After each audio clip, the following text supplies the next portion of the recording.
game time. It's Miller time. This hour is brought to you by Legacy Group Capital Common Sense Lending. From the Quantum Fiber Studio, this is Wyman and Bob. On Seattle Sports. Streaming live on the Seattle Sports app and at seattlesports.com. Now, here are your hosts, Dave Wyman and Bob Stelton. Well, not for one more day. We've got Mike Lefko and Brian Walters in here with you for one more day, and then Bob will come back on Tuesday. Wyman's back on Wednesday. But Brian, I'm thinking we need a show name. We've officially done more than one show together. We kind of, Wyman and Bob, you just heard that open. We need a show name. I don't know. We'll take suggestions maybe. Yeah, open on the text lines. We'll see what people come up with. and Lefko, I don't know. Something like that. That's so unoriginal and not good at all. So think of something better. But yeah, we can have something creative. That hit me right as we were coming on. When you have something that's been repeated, you got to have that signage, that recognition. Every show here has a nice ring to it. Mm-hmm. It just kind of flows nicely. I don't know what goes with Brian or B. Walt. I don't know if there's a flow with anything, no matter what you add to that. That's what I would go by. But so it's on me. It's my fault. B. Walt Nelson. There we go. Matt's gonna take Matt. over. Yeah. You like that, Matt? Matt, thrilled. Don't drag me into this. I'm sorry. I thought you wanted to be part of it. Brian said hello to you when you walked in today, so that's good. It's an improvement. I did. Yesterday, I walked right by him, didn't say anything to him, Yep. but he didn't even notice. So I don't know if that's worse or. Tracks. Why do you need to say hi to me? I'm here every day. It's just. Hello. But I'm not here every day, Matt. Yeah, Brian's I'm not here. I always didn't- enjoy when I get to see Matt. I honestly didn't know if you would come back after Mean Text on Friday. The listeners did a good job, and that was your first experience. You dove fully into it. You were shaken up afterwards. Got on the defensive a little bit, like, whoa, what? I didn't mean to. Questioned everything. I didn't mean to ruin your about what day. you knew. Yeah, exactly. It's Well, rough, but good to get through it. Good Yeah. to get over it. Nice. Luckily, I see why they do that on Fridays. Yeah. Gives you a couple days of recovery. Then you get back strong on Monday. Right, you feel motivated do. to turn in a better week, and Yes. now the sun is out. It's a Monday. The Seahawks are back in action at the end of the week. So you get that nice optimism, and then at the end of the week, you realize, maybe I didn't do well enough. I got to step it up next week. So it's that motivation into the weekend. But yeah, Brian, we are coming off a Seahawks bye, and we're getting back into it. We're going to catch up with Drake Thomas after practice ends today. Around 4:15, 4:30. He has been playing really well lately. Had a huge game against the Texans. Looking forward to talking to Drake Thomas, who has emerged that other inside linebacker spot. And then what we do usually every Monday at 3 o'clock during baseball season, and sadly, Brian, comes to an end today. Our last interview with Ryan Rowland-Smith. We'll put the wraps on the Mariners season. Always entertaining to talk to Ryan. So he joins us at 3 o'clock. But with the Seahawks on the bye, he kind of had some time to sit as a viewer, as a general observer of football. For you, when you were in your playing days, what was a bye like for you? Whether it was college or in the NFL, when you then came back and you had some time off, how was it getting back into the rhythm? It was just what you said. Sit around, put your feet up, relax a little bit. And some people like to go places. Some people like to get out of town. I don't know what, go home, go to Vegas, whatever it is. People like to do that. I didn't. I hated getting out of town. I actually left one time in my whole career. I was in Jacksonville, and there's a good reason why I left. And a big hurricane was about to hit Jacksonville. Okay. So they told everyone to get out of Jacksonville. Literally forced to. Yeah, so I was forced to leave. And luckily, the odds, it was on a bye week. That was perfect. But got out of town, went on a little golf trip for a few days. And it was nice, but it was tougher. I felt like when I got away from it and then you come back, it's tougher to get back into it. Yeah. You just to wrap your head around everything. So I like to kind of stay into it, even though it's a bye week, kind of rest your body, relax a little bit. But to each their own. Everyone has their own. Whatever's going to refresh you for that second half push. That's kind of what it's all about. Could you feel it when you actually got to the bye of the wear and tear of the season? I know adrenaline in a game week, you're just used to dealing with injuries. You kind of push through it. But what were these players feeling during this time off? Were they just sitting there letting those aches and pains kind of soak up and recover? I hope so. Yeah. I hope so. You know what the worst was in a bye? The worst was when you were injured. If you had an injury and you're on the injury list and you have to stay in town because you got to. That's you got to be in a treatment early in the morning. They don't change that. Oh, still early in the morning too. I think so. Can't Maybe roll they in push at it like a couple 1 o'clock, hours. yeah. The trainers want to get out of there too. That's They true, want to enjoy a bye week. So maybe they push it from 6 a.m. to 8 a.m. But you still got to go in and get your treatment. That was always the worst. You always wanted to go into the bye week not on the injury report. But as far as you did everything you can to just get your body right, whatever it is. But most people got out of town. It was a ghost town in the facility for the most part. We're going to kind of get into a little bit later at 4 o'clock kind of what we hope the Seahawks accomplished or what might change, what you might see differently coming out of this bye. But was there a sense from a player perspective, or is this more of a coaching thing of kind of the self-scout, as Mike McDonald has talked about with Brock and Salk, that, you'd have time now to catch your breath and so you can look back at yourself instead of here's another opponent, here's another opponent. It's just game week, game week, game week. Was there any kind of work like that for the players, or is that more of a coaching thing during the bye week? Definitely some work like that for the players. I always went back and looked at myself just individually, kind of routes and what I was doing wrong. What did I not like? But coaches will probably go back and look at tendencies. What are they, are 3rd down and 3, are they running the ball to the right too many times? Just for a vague example. Like they're looking at tendencies and what they can do to really switch it up in the second half. Luckily for the Seahawks, I think this is a perfect time for a bye. Kind of smack dab right in the middle of the season. Some teams, I remember, I'm going to use Jacksonville again. We used to go to London and play every year. Yeah. And it was always like week 4. And so our bye week was always week 5. And it was just so early in the year. You haven't gotten in the flow of anything. So you have a smaller idea, a smaller sample size of what your team is. 4 games in, and you're all of a sudden doing a self-scout. And so I don't think that's very realistic, where this is, at least you have 7 games to go back, look at, and see what you've shown, what tendencies you have, what are teams picking up on. For the most part, why did the Bucs? Why weren't you able to create pressure on the Buccaneers where you were able to create it on other teams? Was there something they picked up the week before that you'd shown, or was it just their game plan? So coaches will go through, dissect that kind of thing, and really, now you're on the home stretch. And as crazy as that is, the season goes so fast. That always baffles me how fast the season goes. Once you get into it, it takes forever for it to get here, and then once it gets here, it just flies. To put it in a fantasy football perspective, we're almost at the fantasy football playoffs, because usually leagues end after week 13. Yep. So that hit me watching games on Sunday. Yeah, as we kind of get into more specifics here, Reaction Mondays are powered by the Snoqualmie Casino and Hotel. Did you get a chance to kind of watch a good sample size of the league? What kind of stood out to you? Just, first blush observations. It's as boring as it is when the Seahawks don't play. That's what you look forward to every week, is this game, dissect it, talk about it. And so you finally get to sit back and watch other teams play a lot more than usual. And man, there was not a single close game. There was one close game that I saw. It was the game that everyone was paying attention to, everyone was looking forward to, the Jets versus the Bengals. That game was a blowout for a while, too. It was like 31-16. You're like, okay, sure, the Jets are bad. It's not going to be competitive. It was very un-NFL-like, because I feel like no matter what, your worst team versus the best team, it's usually a tight battle. There's usually a couple plays that go either way, and maybe the better team pulls off toward the end. But this was just snoozers, I thought. And it was weird. It almost reminded me of college. A little bit. Right. College football, I feel like you see a lot more blowouts. Maybe not so much anymore, but you used to just, the number 1 ranked team versus a worse in the conference team blowout, 50-0. And that's kind of what the feel I got this week. Just a lot of just blowouts. I don't know what's going on with the Falcons. That's a weird team I can't figure out right now, because they let the Dolphins, after all the drama, everything going on with the Dolphins, absolutely demolished them. And they've had some good games. They've beaten the Bills. They beat the Vikings early. They've beaten some good teams, and then they've been blown out by the Panthers, the Dolphins, and a couple of the bad teams. So that team right now it almost makes them scary, because the Seahawks have to play them later. Yep. They've also beat the Commanders, and you don't know which team you're going to see. So the Falcons, that's a weird team right now. And I'm trying to see what other games really.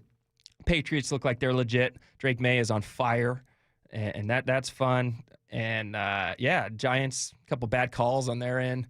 It kind of felt bad. They're going to lose Scattaboo, another big injury. That was gruesome. That was tough to see there. When you talked about some of those teams, it kind of stood out. The poor defenses definitely stood out, and that led to the blowouts a little bit. But how important a quarterback is. That's not a ground-shattering revelation right here. We all know that. We all talk about it. But just to see the Falcons without Michael Penix Jr., I'm not saying that game would have gone differently, because they just look completely lost. But to have Kirk Cousins in there, to see how poorly he's playing. The Vikings, it was on Thursday, but they've just completely fallen off because J.J. McCarthy hasn't been in there. The Ravens managed to salvage something, but without Lamar Jackson, they have just fallen off a cliff as well. You look around the league, and I think it finally caught up to the Niners. All the injuries they had on defense, having to go with Mac Jones. Brock Purdy, he's not just plug and play like sometimes we think with the Shanahan system, or we were talking about it on Friday with Kevin O'Connell and their quarterbacks there in Minnesota. This reemphasized to me how important a good quarterback is if you want to have a competitive to championship contending team. I want to go to that 49ers game before I answer that question. And the Texans are legit. Let's not. Last week, I mean, you kind of had a feel for them, but the win that the Seahawks had against the Texans was a huge win. The Texans shut down McCaffrey, one of the best player, top 2, top 3 players in the league. They absolutely shut him down, held the 49ers on. Again, you said it, without Brock Purdy, but Mac Jones has shown he's capable. He's had some decent games. They've had some wins with him, but they absolutely shut down the 49ers, dominated. I think they had 24 minutes of time possession that first half. Yes, I was going to bring that up. I mean, it's never seen a number like that. Never. Staggering. 49ers had the ball for 6 minutes. I mean, that's stopping McCaffrey from hurting you right there. If he's not on the field, he can't hurt you. But that's a legit defense. And going into last week's game against the Texans, I thought their defense is a little bit scary. They've allowed one team to score 20 points. It was the Bucs. But other than that, everything was under 20 points. They continue that trend with the Niners. The Seahawks have now scored the most points against them than any team all season long, with 27 last week. So I think that's a huge win for the Seahawks now as you're looking back. But of course, I mean, yeah, quarterback's everything. And I'm shocked by the Ravens being able to come out against the Bears. They've been struggling, and they come out without Lamar Jackson and get a nice big time win against the Bears, a team that's kind of been finding their stride a little bit. So that was big for them. Just a lot of things going on in the league, but quarterback play definitely is above the rest. You got to have that solid quarterback, and Kirk Cousins wasn't it for the Falcons either. Yeah, getting back to what you mentioned about the Texans, it kind of reemphasizes there's legitimate reason to feel good about the Seahawks team, because the sample size was right there. Just 6 days earlier, the Texans were here. And the Seahawks offense, a lot of sloppiness in that game. There were all the turnovers. Still, as you said, 27 points. They're able to almost, I wouldn't say thoroughly dominate the Texans, because at the end, the score was there. But it felt like a convincing win. It did not feel like the game was in doubt. Maybe one little brief portion of it. And then the Seahawks found a way to get down the field and score. But then looking at what the Texans did against the Niners, who still, despite all those injuries, yeah, they were 5-2. And then the Texans come out and control time of possession for 24 minutes in that first half. It was 16-0 at one point. In fact, I think they had the ball. The Niners scored right before halftime. Before that, the Texans had the ball for 24 minutes of like the 28. It was that jarring. The disparity was that big. So seeing all that play out in the first half and having the Niners defense, yes, I know, without Fred Warner, without Nick Bosa, but still, to see what the Seahawks defense did to the Texans offense, and then vice versa, what they were able to do against the Texans defense, felt a lot better about the Seahawks, having them sitting there and now in first place in the division, and watching the Niners kind of fall off the cliff. And the game last week could have been 40-10. I mean, yeah. The way it was going, especially at that first half, everything was going Seahawks' way except for one play. One play would turn it around. You throw a little interception or a fumble or something. You just found ways to keep the Texans in the game last week, and you could have absolutely demolished a really good football team. But in the NFL, yes, a win's a win. You'll take it. You'll take the close one. But at the same time, you look at that and you go, man, like, are we that good? That good to take it to this team just like that when you're just one or two plays like that away from being up 28-0 within that second quarter. And that's what you look at. That's the positive stuff about this team, is they're so close to being absolutely dominant. Well, and I think now, if there was any doubt, it's been solidified that Seahawks-Rams is going to decide the division. Yep. These two matchups coming up, we kind of pinpointed that first Rams game when we talked on Friday, but now looking at that schedule, it seems like that entire stretch encompassing both Rams matchups will essentially decide the Seahawks season. I mean, you've played 7 games, so you still have a majority of the season left, but both games against the Rams, and we know what happened last year when you didn't win that first matchup, a game that you probably should have won here, lost it through some turnovers, came back to bite you at the end of the year. That first matchup just sets the tone for everything moving forward. Especially with the tiebreakers that they have now. I mean, you lost to the Rams last year to win the division in the 5th tiebreaker, whatever it was. I can't remember. It was like strength of schedule. They made up one, I think. It was a made up one. They're like, oh, no, we've never been this far. Yeah, what do we do next? And so, yes, that's what's so fun about those games and the rivalry with the Rams right now. But that's how important the head-to-head is. So you don't have to go that far in these weird tiebreakers that take you. I mean, you win 10 games last year and you don't make the playoffs because of the fifth tiebreaker to your division rival. That's heartbreaking. And this year you hope to get off on the right foot with the Rams. And again, how important is this stretch that they're going through right now? This next 5-6 games that Seattle has, it's absolutely ginormous because you finish the season with a tough stretch. I mean, I know you have the Panthers in there, but you have the Colts, who are the best team in the NFL right now. You have the Rams and you have the 49ers. That's 3 huge games to finish. So you want to make sure you give yourself a little bit of cushion when you're going into those big games. We always talk about timing because teams are much different based on when you play them. Could be injuries, could be motivation has been lost, or the locker room has been lost, and the team, you can see it just tails off a little bit. Teams go through lulls, and they go through hot stretches. That 49ers team the Seahawks played at the start of the year certainly didn't look like that team yesterday. But now this Seahawks team, I think, is also much better. So if you did take a 49ers team at full strength, which you'll see at the end of the year, against a Seahawks team right now that has the offense clicking, it was the first game for everyone on offense. And that was the biggest area of concern going into the season. All the new pieces on offense. Game 1, there was rust. There were some shaky things you didn't really like, and then it's gotten ironed out.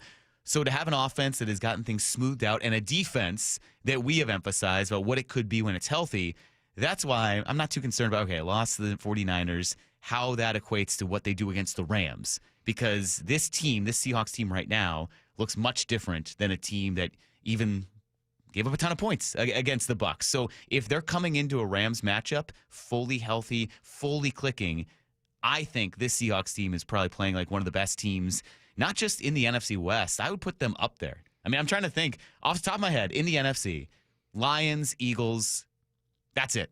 I feel like those are the only 2 teams right now that probably are better than the Seahawks. I don't even know about Tampa. Yeah. I don't know if a healthy defense allows all that because it was back and forth. And yes, the Bucs were banged up, but we know how impactful Witherspoon and Julian Love are.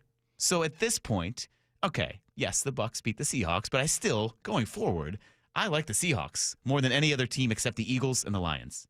Yeah. I don't know where you slot them in there. No, I think so. I mean, the record shows, and the Rams. The Rams are up there, too. And the Rams, you got to put the Rams in there, and so that's how big that game is. Don't want to look past it, though, but that it's just going to be such a fun stretch this whole second half of the season. And I love what the schedulers did bookending the 49ers. I think that's pretty fun. You don't see that very much. So, and you were going to – I know you said the 49ers will be back more healthy, but at the same time, you lose Fred Warner for the season. You lose Nick Bosa for the season. You're not going to be at your full strength no matter what. So that'll be a different 49er team for sure. And with the Seahawks just kind of getting their stride, getting the rhythm, getting this offense figured out and where they want to go and how well it's been playing, I like that finishing game. And, man, it's just like I said, perfect time for a bye week. Kind of a reset button. Boom, here's your home stretch. A lot of fun games coming up, including the Sunday night game against the Commanders, who last week I would have said, you know what, they should win. This should be an easy win. But it looks like the Commanders are getting healthy. Jaden Daniels should be back next week. McLaurin's back tonight. Mm-hmm. We'll watch him. We'll get to see what he looks like tonight, and then he'll get kind of his stride going into next week. Debo Samuel's back, healthy again. So they're kind of getting some pieces back. And so next week's game suddenly looks like the Commanders team of old that had the huge run last season and just getting healthy, all the pieces. So it just doesn't ever stop, doesn't ever get easy. What a unique situation, too, for the Seahawks. I imagine that's not the case often where you can sit, you're coming off a bye, and your opponent has short rest because they're playing in prime time on Monday night. I know the Seahawks have been on the wrong end of this a couple times, so I'm not going to say it's unfair. It's just unique that you can sit all together on Monday and you can watch them. That's happened once this year as well. The Jags had a primetime game right before they played them. And hey, the Seahawks won, so maybe it has helped. But how much of an advantage is that for this entire coaching staff to be there and just sit and watch this entire game uninterrupted? Huge. I mean, I'm sure they're having a little watch party, getting ready to go and just in-the-moment scouting. You don't get to do that ever. You're always missing the game of the opponent you're going to play. But I wonder if this is a situation where the schedulers kind of look back at that and they go, oops, didn't mean to do that. That was a little mistake. So it's out of the control, and it's so convoluted with the matrix and how they have to iron out all these conflicts with stadiums and travel and things like that. But, yeah, sometimes you get those blips where, looks pretty unfortunate for the Commanders right now. But hey, Seahawks will certainly take advantage. They've been on the wrong end of some of those, so we will see. A big game coming up on Sunday night. But first, yes, you can watch the Commanders and the Chiefs tonight. So the Seahawks, they can get a firsthand scouting look at their opponent for this upcoming week tonight. We'll talk about that game plenty more and then dive into what might look different for the Seahawks team coming out of the bye. Get some Mariners talk in as well with Rowland-Smith coming up at 3 o'clock. But first, let's take two. Well, Brian, Tyler Lockett is reuniting with what is now a massive Seahawks crew. It's a big old reunion in Vegas. He had asked for his release from the Titans last week, was officially released, and now has been officially signed with the Raiders. Caught just 10 passes for 70 yards in the first 7 games of the Titans. Hey, I know what that's like all too well, what Tyler Lockett had to go through as far as going from a team that's always in the mix of things with the Seahawks, going to the Titans, probably the worst team in football. Nothing's going right. They're kind of just reviving the team. So he says, you know what, get me out of here. It's too late in my career to be going through something like this. Let me go to some familiar faces over in Vegas. Not saying they're any better because they've been struggling too, but at least you have that familiarity with Pete Carroll, with Geno Smith. And maybe he's a little piece of the little missing link that the Raiders need, that offense to get going, that sure-handed guy that Geno can count on. So good for him. I'm happy. You know, the relationship him and Pete have had has always been something. So hopefully he puts together a good finish to the second half of the season. Well, I was going to say, if you're going to go from one bad team to another, at least now you're with friends. Yes. So you can have some fun. The whole situation might not be good. It's slightly better, sure, but then you're doing it with your boys, so you're having fun. Exactly. Game 3 of the World Series is tonight. You can hear coverage beginning on Seattle Sports starting at 5 o'clock. Series tied 1-1. Tyler Glasnow gets the ball for the Dodgers. Max Scherzer goes for the Blue Jays. Did you watch any of that? Was it too painful to kind of pay attention to? What are your thoughts after 2 games? No, it just makes you thirsty for next year. You just want to see the Mariners in this situation. And I always, look, my thoughts after 2 games, Blue Jays are kind of doing Blue Jay things. One day their bats are absolutely on fire, crushing everything. They can't hit a bad ball. And then then they get shut down, and the Dodgers pitcher goes 9 innings, which is unheard of, I feel like, in the playoffs. So going to be a fun series back in L.A. I'll be watching, and it just makes you hungry. I compare it to our team in 2012 when we lost to the Falcons, and I played the Mariners, I should say, and it just made you hungry. Right. You know, I think if you win the Super Bowl that year, then everything else is a letdown. Like, if we reversed our Super Bowls, it almost would have been better, in a sense. Absolutely. But instead, we won it, then we lose it, and then everyone's like, oh, what happened? This is awful. So I like it. I like that it'll kind of just light a fire under the Mariners here, and we'll see what kind of run they can go on now. I am curious if Ryan has a more advanced breakdown, because after 2 games, it feels like, Blue Jays did what they do, Dodgers did what they do. Like, Blue Jays had the offense going. Yamamoto pitched a complete game in Game 2. Yeah, that's what he's done in the postseason. So I don't know what wide-ranging conclusions you draw after 2 games, other than it's wide open at this point. So Game 3 tonight coming up on Seattle Sports. Take 2 is brought to you by Swedish Cyberknife. Treat prostate cancer with Swedish Cyberknife. Swedish.org/cyberknife prostate. So we do have Drake Thomas coming up after practice ends a little bit later today. Mondays are, well, usually really light day when you come off a game on Sunday, and then Tuesday's the off day in the NFL. So I think it's a little different coming out of this bye week for the Seahawks. So they have a little bit of a later practice. We'll catch up with Drake Thomas live in the 4:15, 4:30 range, and then Ryan Rowland-Smith will join us at 3 o'clock as well. Get his thoughts on those end-of-the-year pressers that Justin Hollander, Jerry DiPoto, and Dan Wilson had last week. So all that straight ahead, but there's a big date in the NFL next week. Brian, we got to weigh in on what could change for the Seahawks before the trade deadline. We'll break that down coming up next. Mike Lefko and Brian Walters with you. This is Wyman and Bob on Seattle Sports and the Seattle Sports app. 4 down territory. Michael Bumpus answers the top 4 football questions of the day. What have the first 7 games of the season shown you about the Seahawks? They're low-key deep. I mean, you got Ty Okada out there making plays. Breakup. You have Drake Thomas starting now. You got Josh Jobe, who was starting tackles yesterday. Nick Imawari, who's finding himself. Because guys have been hurt, guys have been able to play. Catch every 4 down territory on the Seattle Sports app. Why is K2 Vision RLE a permanent solution to glasses, contacts, and readers? How is it that you'll never develop a cataract after K2 Vision RLE? And how is RLE different from LASIK? Hey, it's Doctors King and Kopstein from K2 Vision RLE. We'll answer those questions and others when you join us for our free live webinar this Thursday at noon. Andy, what are some of the other questions you hear? Well, how long is the procedure and recovery? Or who's a good candidate for RLE? And we'll also answer, how much does RLE cost? Is there financing available? Does insurance pay for RLE? Find out how K2 Vision RLE is the permanent solution to glasses, contacts, and readers. And cataracts too. Right, no more cataracts. K2 Vision's free live webinar this Thursday at noon. Space will be limited, so register now at k2visionrle.com. Join us at our free live webinar this Thursday at noon. Sign up at k2visionrle.com. Well, I'm here with my good buddy, Dr. Dan Nelson from Eastside Pain and Regenerative Medicine, and you've heard from Dr. Dan's patients over the years how a simple stem cell procedure has successfully conquered their pain. Well, folks, now it's my turn. After years of dealing with knee pain from all the football abuse, I can say my knee pain now is almost 100% gone. How'd you do it, Dr. Dan? Well, Brock, personally, I'm very happy that you did so well.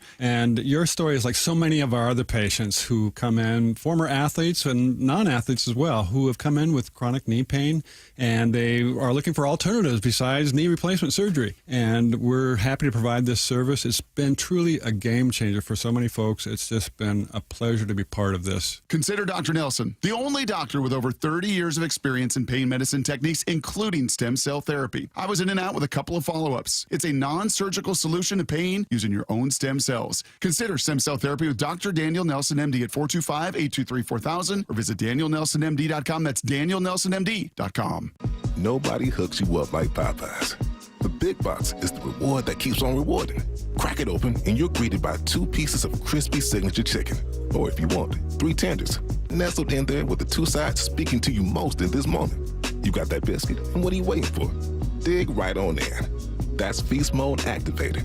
And you're in Big Box business for $6. Love that chicken from Popeyes. At participating U.S. restaurants, price may vary, tax extra. At Fisher Investments, we may seem like other money managers, but we're different. Are you really that different than the rest of us? We are. As a fiduciary, we always focus on what's best for our clients. What services do you offer besides investing? We have a team of specialists in financial planning, estate planning, and more. Your clients rely on you for all that? Yes, we ensure clients receive unparalleled service at every step of the relationship. Okay, but you still sell commission-based products, right? No, because we believe that's a conflict of interest. We prioritize service over sales goals. So, then how do your fees work? We have a simple and transparent fee that's a percentage of our clients' portfolios. So we do better when our clients do better. Wow, we're more different than I thought. At Fisher Investments, we're clearly different. Learn more at FisherInvestments.com. Investing in securities involves the risk of loss. The home of the Seahawks, Seattle Sports. Touchdown! Seahawks! Ken Walker III! Get everything Seahawks at seattlesports.com. You're losing your hair and you simply need a solution that works. You want the best. Modern technology, top-rated physicians, something that's guaranteed to work. Guys, you need world-class Dr. Perungo and his team at Advanced Hair. Advanced Hair has completely redefined hair restoration. From the experience itself to their unmatched results. Receding hairline, bald spot, thinning hair, maybe all 3 like I had. Get your hair back with Advanced Hair's simple one-day treatment that begins to regrow your own natural hair the very next day. Advanced Hair has changed tens of thousands of lives, including mine. And get this, Advanced Hair is once again the winner of the 425 Business of the Year. For your free consultation, call 425-449-8185. Right now, you'll get $250 off and 250 free hair grafts. Refine your hairline with the team that redefined hair restoration. That's 425-449-8185. Or for the before and afters, visit advancedhair.com. This might be the most surprising statistic I've shared in decades of doing local news. More than 75% of commuters will be involved in a car accident at some point. JP Pendergast of Pendergast Law with more. What makes it more surprising? The average person will be involved in 3 to 4 collisions in their lifetime. With accidents unbelievably prevalent, what are some safety tips if it happens to you? Safety first. Secondary collisions are not uncommon while awaiting help. Turn on those hazards and remain in a safe place. If a bystander witnessed the accident, capture their information and encourage them to remain at the scene.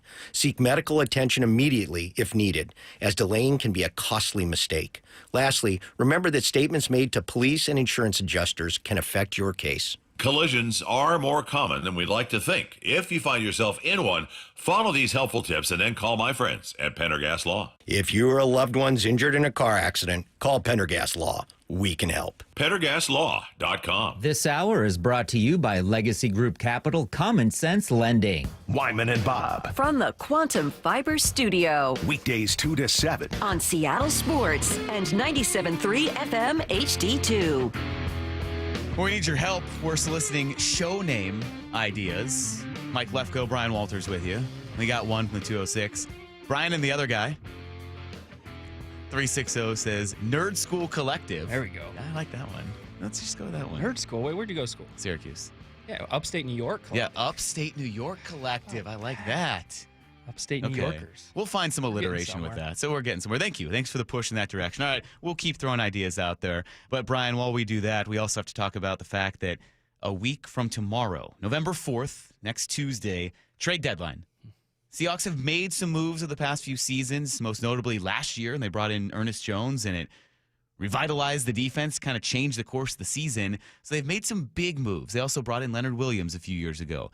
But with this team, how do you see this trade deadline playing out? It doesn't feel like there's a big season-altering move to be made, but do you see anything happening with the Seahawks? Yeah, that's such a tough question. It's such a good one too, and it's as a big Seahawks fan, a guy involved in the organization. Of course, you want to be like, man, I hope they go and make a splash move, get a big piece in there that's going to be a game changer. But you just don't see that. I don't see that anywhere in this league right now, and because I don't see them giving up anything huge. And I know Riq Woolen's been the big talk. I know it's like, what kind of trade can we get for Riq Woolen?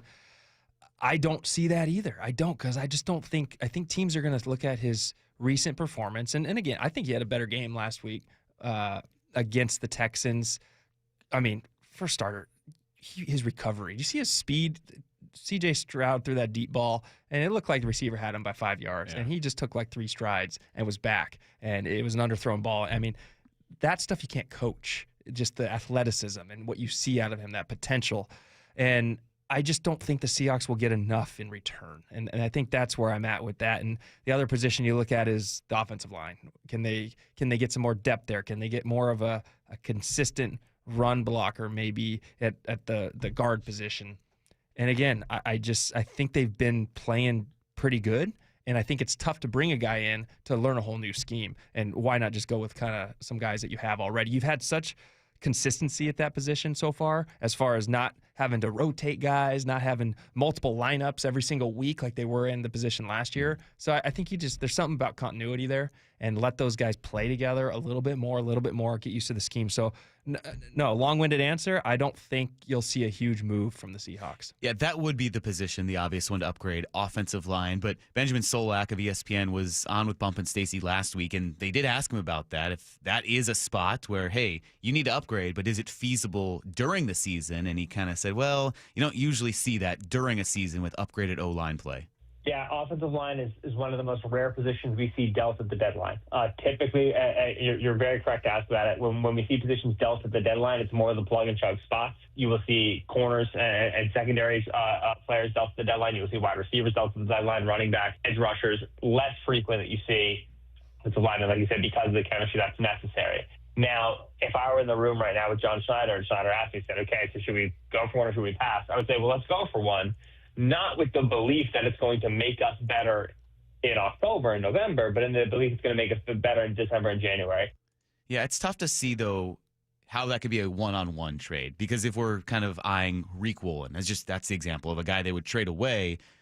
Well, who is going to take on Riq Woolen, but then also want to give up a piece of their team? Because if you're taking on Riq Woolen, you're trying to get better this year.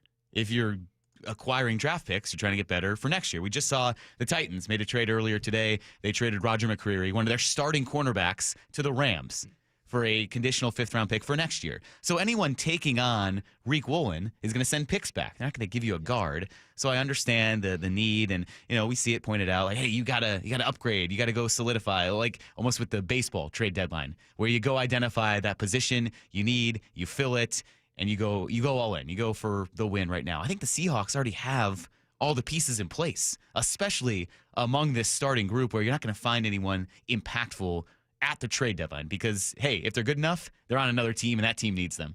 And what has to be in the back of the Seahawks' mind is how beat up the secondary's been.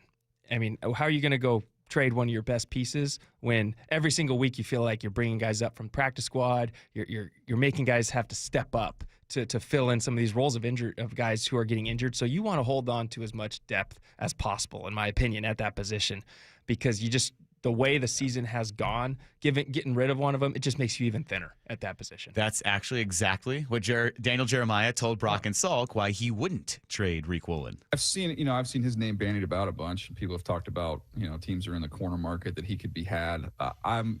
I always go back to conversations at cut down day every single year around the league. If you talk to every GM, they'll tell you the same thing. We just need one more tackle and one more corner. If we could just find a tackle and a corner, and there's going to be attrition. So to me, if I have any depth on the offensive line or in the secondary, I don't know that I'm willing to deal from that at this point in time. If you got a team that's capable of going on a run, it's, I get where he is, and you got guys coming back, and he hasn't been what you hoped he would be, but I don't know. What are you going to get? You're going to get a 5th or 6th round pick?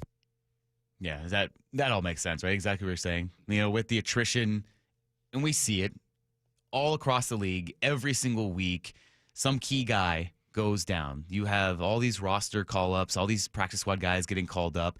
And yes, the secondary depth seems ideal now when Devin Witherspoon and Julian Love come back, but we're talking about the course of now not just 17 games, but 17 games plus any kind of extended playoff run. You're going to need depth. You're going to need those guys. So I get that Riq Woolen's a popular name, but I think I'd be more surprised than not if he does actually get moved at this point. 100%.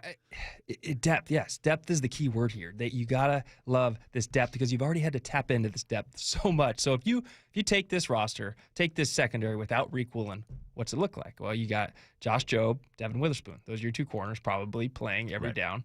And then you have Julian Love and Kobe Bryant. Those are your 4 guys in secondary. You have Emanwari as well, probably going in at nickel here and there, depending on the strategy, what you have there. But that's your depth. But you take any one of those guys get hurt, now you're starting to fill those pieces, right? And Ty Okada has been able to fill the void pretty well if one of the safeties goes down.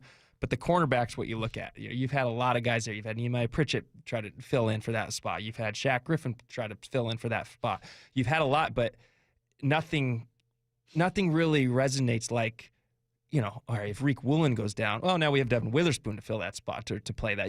If that makes any sense. If Devin Witherspoon goes down, well, we still have Riq Woolen and Josh Jobe there holding down the corner. Oh, absolutely. So there's that depth perception, that depth factor that you really, really like when you hold on to all those pieces. And I think sometimes, and this is from the fan side, certainly not from a personnel side, because internally we know that a front office will look at a team differently than fans do. I understand the external perception of you don't want to let a guy walk for nothing. Riq Woolen, final year of his rookie contract. If you're not going to re-sign him, why not get something out of him?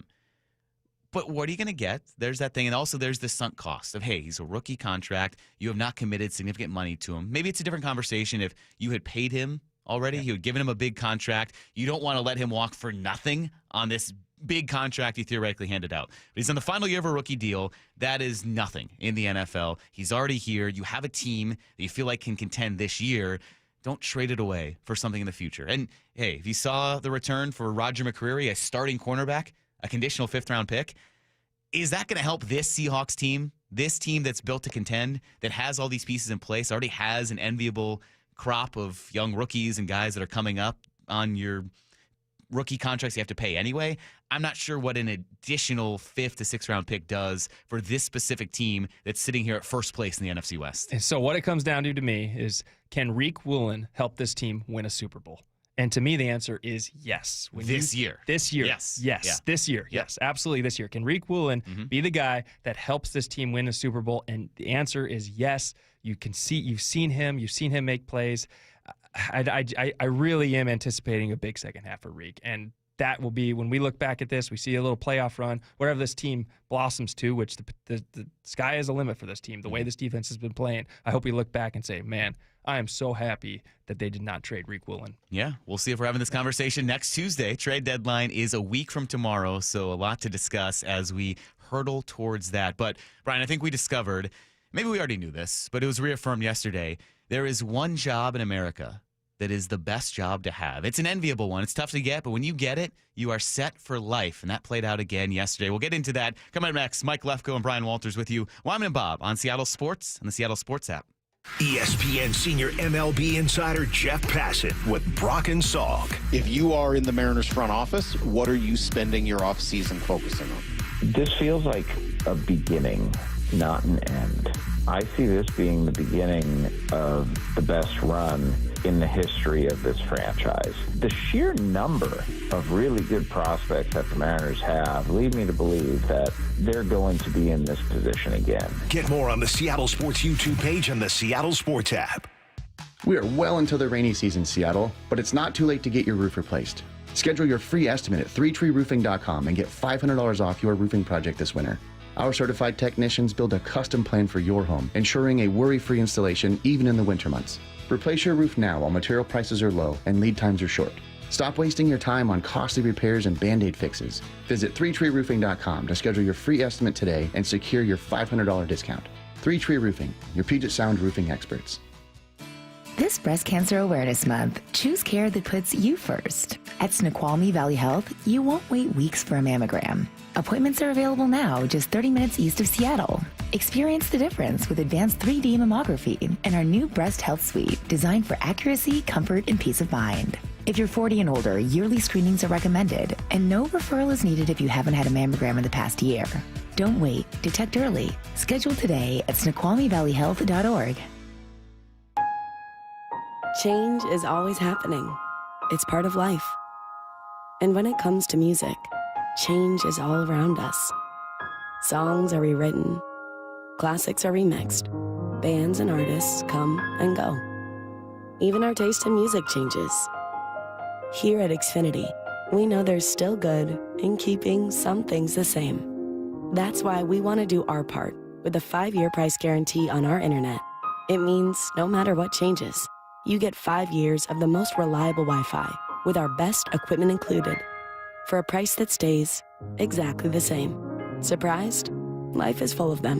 One internet price, 5 years, guaranteed. Learn more at xfinity.com/deals. Restrictions apply. New residential customers only. Taxes and fees extra and subject to change. Most reliable Wi-Fi based on Open Signal Awards USA. Fixed Broadband Experience Report, August 2024.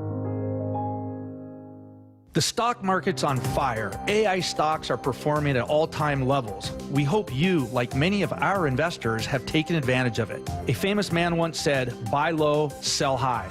There's also $8 trillion of cash sitting on the sidelines. Investors are either scared or they don't know where to go. Hi, I'm Scott Rirucka, CEO of Legacy Group Capital in Bellevue. Legacy Group Capital develops local real estate, lends money, and shares profit with our investors. We've been doing it for 19 years, averaging double-digit returns with zero investor losses. Diversify with Legacy Group Capital and invest in our family of funds. From a 3-year investment with double-digit returns to only a 90-day commitment returning 7%. We also accept IRAs. Find out why 1,300 local investors have invested over $350 million. Legacy Group Capital at legacyg.com. This is not investment advice. Investments available to accredited investors only. Details at legacyg.com. Guys, want long-term health you can count on? It starts with knowing your numbers. Right now, Revive Men's Health Washington is offering a comprehensive wellness panel, a $400 value for just $99. It checks your testosterone, blood sugar, cholesterol, kidney, liver, thyroid, and heart health. Take control of your health today and stay strong for the long haul. Offer ends November 30th. Call 206-529-1111. That's 206-529-1111. Or visit ReviveMen'sHealth.com today. Must medically qualify. Terms apply. Contact us for full offer details. This is the home of the Seahawks. Going to let one fly deep. Got a man out there. Ball is caught down at the 10-yard line, and it's JSN Seattle Sports. 1877 Cars for Kids. KARS Cars for Kids. 1-877-CARS for kids. Donate your car today. 1-877-CARS for kids. KARS Cars for kids.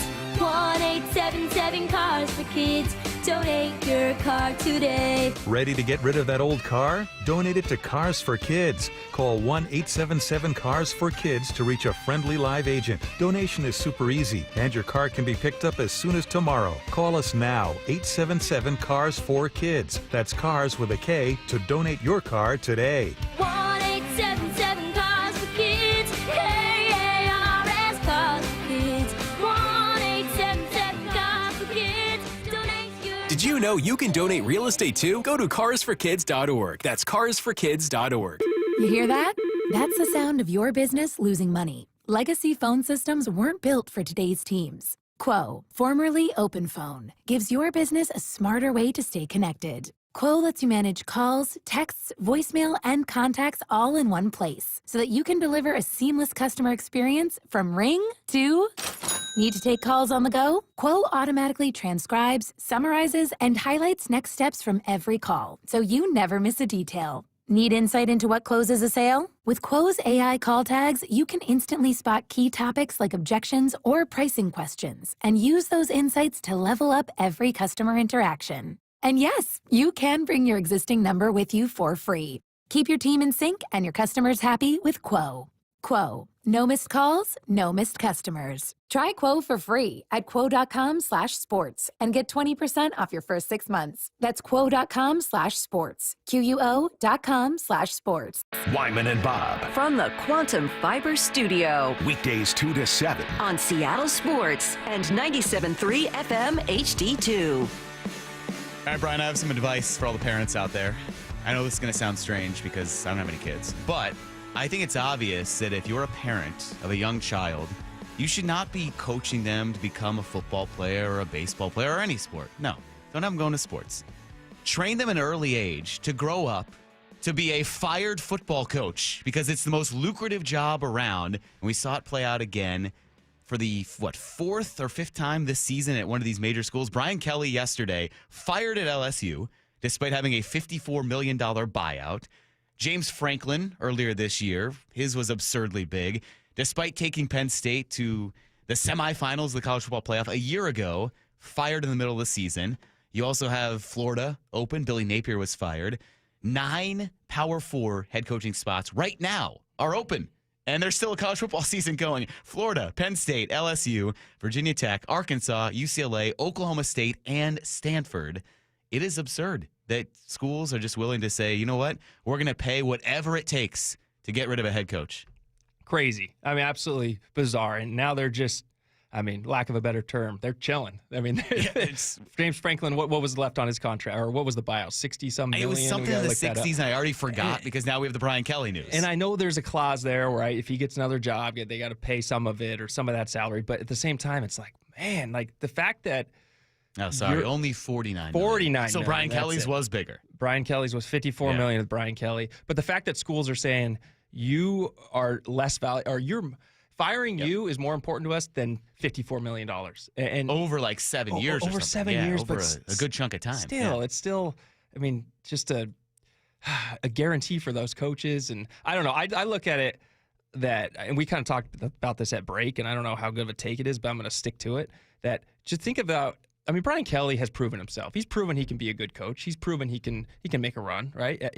And if you were to give him that $54 million toward the program and recruits and NIL, where does that program go? And I think that's where they're teetering. That's where these schools are teetering. Where is it going to be worth keeping him around and maybe giving him this more NIL money, or are we just going to burn that NIL money because we don't believe he's the right man for the job? And that's what they're ultimately deciding. I think it points to a bigger issue that you have 9 of them open right now, middle of the season. There's just no patience anymore. You have to win immediately in college football, and it speaks to kind of the fragile state and maybe the broken state of college football because of these, nomadic rosters where you have almost mercenary players. You have one good season, you enter the portal, you get the bag, and then you go to another school. And so with players kind of flitting back and forth between schools, losing guys to the NFL, like has always been the case, you almost have like 1 or 2 shots, and that's it. And I think schools don't want to wait but it's become so expensive because you have to pay a buyout if you screw up.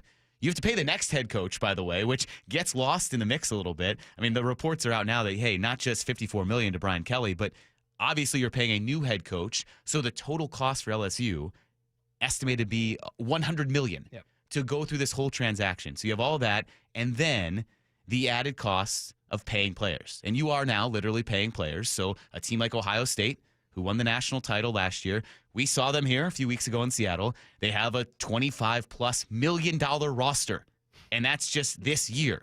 So you have to keep finding ways to do it, and I think schools just are so quick now to say, well, if we're wasting all this money on players, we need to see some tangible result, and we're not going to pay a coach to sit around and underachieve. You got to keep the fan base happy. Got to keep them excited, and that was the move to make. If you start losing, you have national championship expectations. You lose 2 or 3 games, then that's over. Fan bases lose patience. Donors lose patience. That money you're getting from your boosters goes down, and so that's the move you have to make.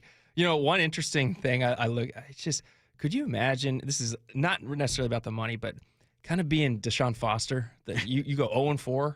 And then you get fired, and then all of a sudden you beat Penn State, top 10 team. You win 3 in a row. You're UCLA. Like, what does that tell you? That would be just absolutely defeating in that case. That was a little side note on that. But, yeah, it's just such a different landscape in college football now. And all these nine jobs open or to be filled if they haven't filled them permanently yet at the end of the season. But, yep, must win. You have to win. And more potentially to come. This is mid-season. I mean, Florida State is widely expected to open up if Mike Norvell kind of continues to underachieve. So you have all of this, and there's just really, to me, there does not seem to be a good solution for how this ends well. I mean, you can kind of look down the road and see with these escalating costs, we already know only a handful of teams can compete and keep up with this. It's only been, 2 years of kind of this unrestrained spending? I'm just wondering about the state of college football in the next 5 to 10 years if you're paying all this money to fire and hire coaches, not to mention all the money you're shelling out just to keep a roster intact. I'm wondering if somehow these coaches' contracts are going to start changing slightly. Yeah, that's with little stipulations in it, where this isn't the case. So that'll be interesting to watch. I kind of have the feeling that the whole landscape of college football will change at some point. They're just kind of letting it all. It's the Wild Wild West out there right now, and letting it go. I mean, I have to see this kind of coming back to reality at some point in the next few years. Let this ride out a little bit more, but then taking a step back. Yeah, and this is where I think, and this has kind of been thrown out there a few times, especially as college football has undergone just lawlessness recently. The thought of having a college football commissioner. There is no centralized college football specific regulating body. Yep. The NCAA is toothless, and they've never had a say over college football anyway. They don't even control the championship. It's not run by the NCAA. Think about the absurdity of that. College football is not governed by the NCAA. They're governed by the college football playoff. So they've always been separate in how they decide their national championship. Now you just got to do your own thing. You got to have a commissioner so you can keep coaching salaries in line, so you can maybe restrict a little bit the spending or the amount of transfers. It just seems like there are good aspects to paying players. They deserve to capitalize on their name, image, and likeness. Commercials for players, that's awesome. I love that. You got to monetize what you could do in college, maybe some of your peak earning years from some of these guys. But the lack of control, as you were getting to, just seems like it's going to be bad for the product. I mean, we're seeing blowouts. Like you mentioned, all the NFL games we watched, it felt like college football because of the blowouts that happen week in and week out. Yeah, I 100% agree. I think that it will change a little bit. And what you said is spot on. These players should be paid. I really, truly believe that. I truly believe you should be able to go to a local store, do an autograph signing, and get paid for that. You should be able to make money on your jersey sales. You should be able to do that kind of thing, and you always should have been able to. That was always such a big flaw to me in the NCAA, that you couldn't do that stuff because, these guys before, they were in school. They were asked to be there all year. You couldn't get jobs. It was tough for them to get jobs on campus. You couldn't make money, so you got to have money somewhere. And I know they were getting stipend, all this stuff that they were getting, free food, board, all that, but it's just not the same. So I think that overall, we're going to look back at this little era in college football and we're say, you know what, that did change the game. That was a good time for college football, but at some time it's going to be regulated a little bit. Yeah, it went from one extreme to one the extreme other. to the other. You can't give players extra, berries at their food, at their training table to, okay, now just spend whatever. There's going to be some middle ground, hopefully. We'll see what happens there. But right now, just unrestrained lawlessness in college football, and it's going to kind of be fascinating to watch, maybe from a train wreck kind of standpoint, and hopefully something gets smoothed out here down the road. All right, we're going to switch gears, go to baseball, put the wraps on the Mariners season. Rowland-Smith will join us as he does Mondays at 3 o'clock, so he'll join us for the final time this year, weigh in on everything that happened in this historic Mariners season. That's coming up next. Wyman and Bob on Seattle Sports and the Seattle Sports app. Sean Payton is a bully. Bump and Stacy. He went out, tried to bully Russell Wilson on the low. Weekdays 10 to 2. I don't care how you feel about Russell Wilson. I think that Sean Payton, he saw an opportunity to take shots at a guy that he felt like wasn't going to say anything back to him. I've heard that he's a decent guy, but in that moment, that was some bully activity right there. Russell, I'm proud of you. Clap back at him and called out some facts, too. So I'm proud of Russell in that moment. Only on Seattle Sports on 710. Seattle Sports on YouTube and the Seattle Sports app. Hey, Brock Hewitt here. For my friends at People Come First or PCF Construction Group, are you tired of just grilling in the cold and rain every winter in the Northwest? Well, with a patio cover, heater, and fireplace from PCF, you can enjoy your outdoor deck or patio all year long, staying warm and dry, even in the wintry months. And I have a special offer for you. PCF's Black Friday sale runs through November, and you can get up to 20% off your entire project, plus no payments and no interest until 2027. Most people don't consider building a deck in winter, but if you want yours ready by next spring and summer, then contact PCF right now to start planning. Spend the winter dreaming, designing, and approving your project so you're ready to build by the spring. Remember, planning and permits take time, so get started right now. Find all the offer details, get project ideas, and browse photos at pcfgroup.com or call 425-629-8476. That's 425-629-8476, pcfgroup.com. Hey, it's Tim Hunter, former Seattle radio goofball here with two words that aren't funny. Prostate cancer. Get your annual checkup. Keep an eye on that PSA number. And if you hear those two words like I did, talk to the folks at Swedish Cyberknife. 5 treatments, minimally invasive and technologically advanced over the other options. If you were a friend, and I consider you one, I'd highly recommend Swedish Cyberknife. We are so lucky to have them right here in town. Do your research, but definitely visit swedish.org/cyberknife prostate. Dave Wyman here, and we've been fortunate to hear from 2 Swedish Cyberknife patients this year, Andy Ryder and Tim Hunter. Both heard about Cyberknife from our radio ads and completed successful treatment, raving about their experiences. Tim was impressed that treatment only took 5 days. Andy hosted a large international delegation the week after his treatment. If you, a friend, or a family member is diagnosed with prostate cancer, consider treatment with Swedish Cyberknife here in Seattle. Go to swedish.org/cyberknife prostate. When you bundle renters and auto with Progressive, you can save while protecting your most valuable possessions, like your really expensive limited edition sneakers and your new suit for your cousin's wedding. Except you never actually bought the suit because you can't stop buying sneakers. So you show up to the wedding looking like you're going grocery shopping. But hey, at least your sneakers will look good in the pictures. Until you're cropped out of every last one of them. So go ahead and get Progressive, so you can save while protecting the things that matter to you. Progressive Casualty Insurance Company and affiliates and other insurers. Not available in all states or situations. You're still glowing, flirting, grooving. You still got it. But your immune system weakens as you age, making it harder to fight flu, pneumococcal pneumonia, RSV, and COVID-19. Vaccines are a key part of any health routine and help strengthen your immune response. Ask your doctor or pharmacist which vaccines you need. Schedule in minutes at vaxassist.com. Sponsored by Pfizer.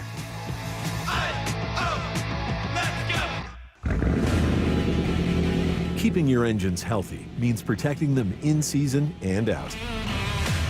Experts trust Stable to do that. And third-party testing confirms it. Stable is the industry leader in preventing fuel-related issues, no matter if you use it in your car, boat, or outdoor power equipment. In season or out, at every fill-up or when you store, start with Stable. Tired of hearing scary radio ads about the IRS? Tax Relief Advocates is different. TRA is here to tell you that if you owe money to the IRS, whether it's $5,000 or $500,000, we have a solution. TRA can eliminate or reduce what you owe to the IRS with zero risk to you. We have over 1,000 5-star reviews on Google and an A+ with a BBB. End your tax nightmare today by visiting TRA.com or call 800-275-1728. That's 800-275-1728. Stacy here, and if you're in the market to sell your car or explore getting a new one, I have to tell you about the coolest thing. It's Wayscar Ford's vehicle profit sharing program. Here's how it works. You sell them your old car at fair market value. You can sell it that day, get paid right away. The whole thing takes about 30 minutes. Then when they resell it, they split the profit 50-50 with you. It's not a consignment. It's a way for a trusted local dealership to avoid things like auction fees and then split savings with an actual customer. Listen. I am someone who sold an old car years ago and got completely ripped off. It was also later involved in a crime. I don't have enough time to tell you about it. It's another story for another day. But I wish I would have known about this program, and it's why I'm telling you about it now. Other people are finding out Wayscar Ford just surpassed sharing over $1 million with customers who have sold them their cars. Sell your car for top dollar and get a share in half the profit when Wayscar Ford resells it. Why would you want to sell your car anywhere else?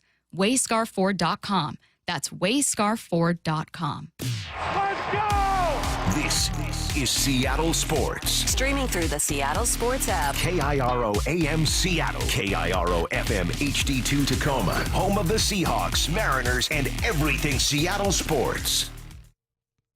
Seattle Sports Snapshot. Seahawks have officially designated fullback Robbie Oots for a return to practice. He spent the last 4 games on IR, expected back this week. The Rams are also expecting Puka Nacua back this week. He missed their Week 7 game against the Jaguars, and then LA was on a bye this past weekend. Rams also made a move today. They traded a conditional 5th-round pick to the Titans for cornerback Roger McCreary, originally a 2nd-round pick in 2022. And Game 3 of the World Series is tonight in LA. Tyler Glasnow and Max Scherzer on the mound for the Dodgers and the Blue Jays, respectively. You can hear coverage of it right here on Seattle Sports beginning at 5 o'clock.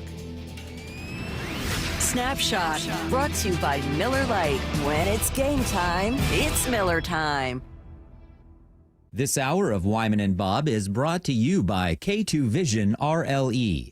I actually talked about it on You Betcha on the podcast. He is an unrivaled source of baseball knowledge. Anyway, what were we talking about? A guy who always has your back. Hands back on, try and make the uniform look sweet in a split second.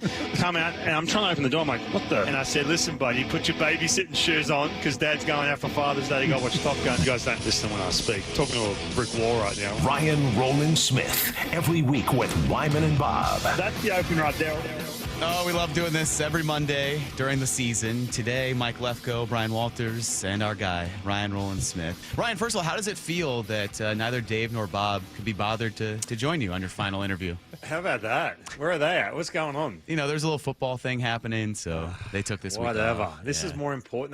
They couldn't chime in remotely. At least just send me off. This is my last time, dude. I know. And they were like, I told them that, and both were like, yeah, nah. You know, I don't care enough to come back to work. They've moved on. ALCS, You're right. Game 7, they have heartbreak. See ya. And you're going out on top with us, by the way. That's this true. Is as good as I it gets. appreciate it. Ryan, I was about to ask Brian, have you guys met, interacted? Here you go. Nice to. There we go. Is this the introduction here? This is the intro. Hard-hitting questions. Yeah. No, I mean, don't ask me, Brian. Don't ask me something I'm uncomfortable answering.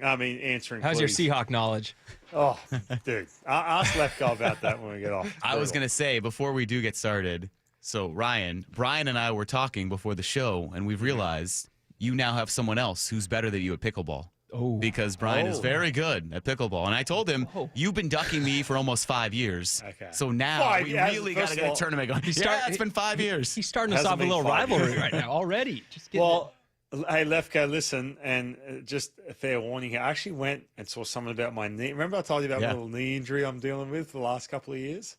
If I get that dialed in, I'm telling you, I'm playing. The missus is playing a lot of tennis at the moment. If I get dialed in on tennis and then come back to the kiddie court in pickleball, it's over, dude. It is over. Let me tell you. I can imagine Ryan covers the net pretty well. Oh yeah, dude. I'm telling you, man. You should see me whacking that tennis ball around like it's just the guy's just so the dude who's running the class is just so blown away. He goes, dude, imagine you in pickleball. I said, I know. Could you imagine? No, it's pretty. Wow. All right, well, let's get there. We have time to get that. That tournament's going to happen at some point. But Ryan, you and I were on right after the Mariners lost. So in the moment, we were trying to come to terms with the season ending and the raw kind of visceral reaction of that. Now that it's been a week and we look back on this Mariners season, what was kind of your overall takeaway of what they accomplished this year? Yeah, I've been thinking about this a lot. And, again, after you and I, rode off into the sunset with that Game 7 loss and just absolutely, it was brutal. Mixed emotions for a couple of days. It's funny, man. You talk to a lot of people out away from T-Mobile Park, and there's so many just mixed reactions, mixed emotions from the 2025 season. But I will say this: I've said this to a few people now. If we were sitting there at spring training in that, call it that second last week, right? And when you go back to that moment, Polanco was literally the biggest pickup in the offseason. Let's get real. There wasn't this situation where it was like, hey, we tried this guy, it didn't work, or whatever it may be. That was it. And so if we were sitting there as we were wrapping up spring training and you knew George Kirby was going to be on the IL, Bryce Miller wasn't quite all the way there, and obviously that showed in April, and so on and so forth. And you said, listen, the way we're going to look into a crystal ball and we're going to get to Game 7 of the ALCS, I promise you, people won't admit this. I don't even want to really admit it, but I will. And I would say, man, all right, bring it on. This is going to be a blast. This is going to be a lot of fun, and I can take that. But when you get there and you get to that place, and Mike, you and I talked about being the fact that you were 2-0 in that series going back home, man, it just adds just that extra disappointment to it. So going back to overall, when you look at this season and what you kind of, the expectation on the team with what they didn't do in the winter and everything else, you would have looked at this and go, man, okay, let's go.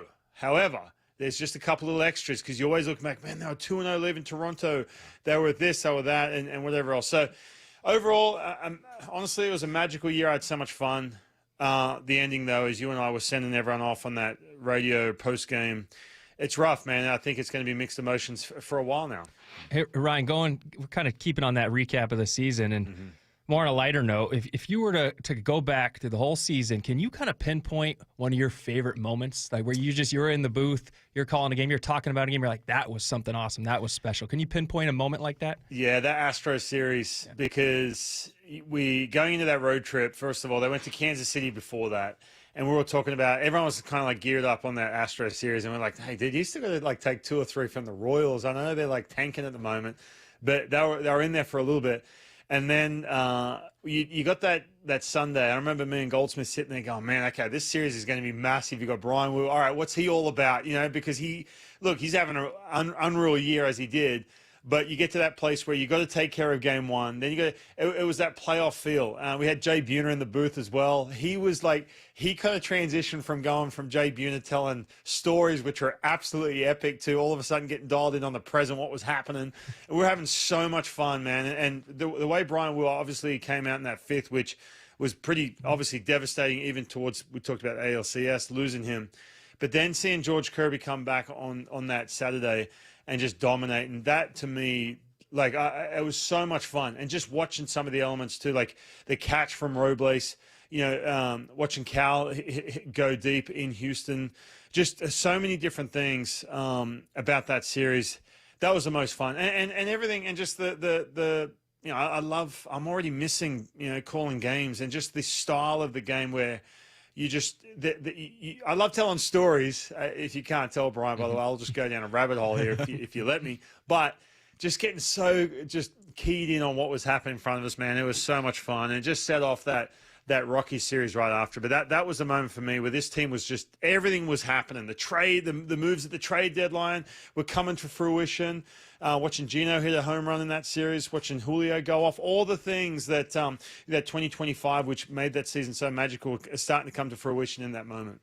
He didn't mention getting to high-five me in the booth after the Game 5s. I mean, that was my favorite. That was a moment. given, No, though. That was epic, too. That was pretty fun. Ryan, as we get into kind of moving forward in these steps, because we'll bring you on at some point, but you have things to do this winter. We have things to do as well, so it's not going to be a weekly conversation.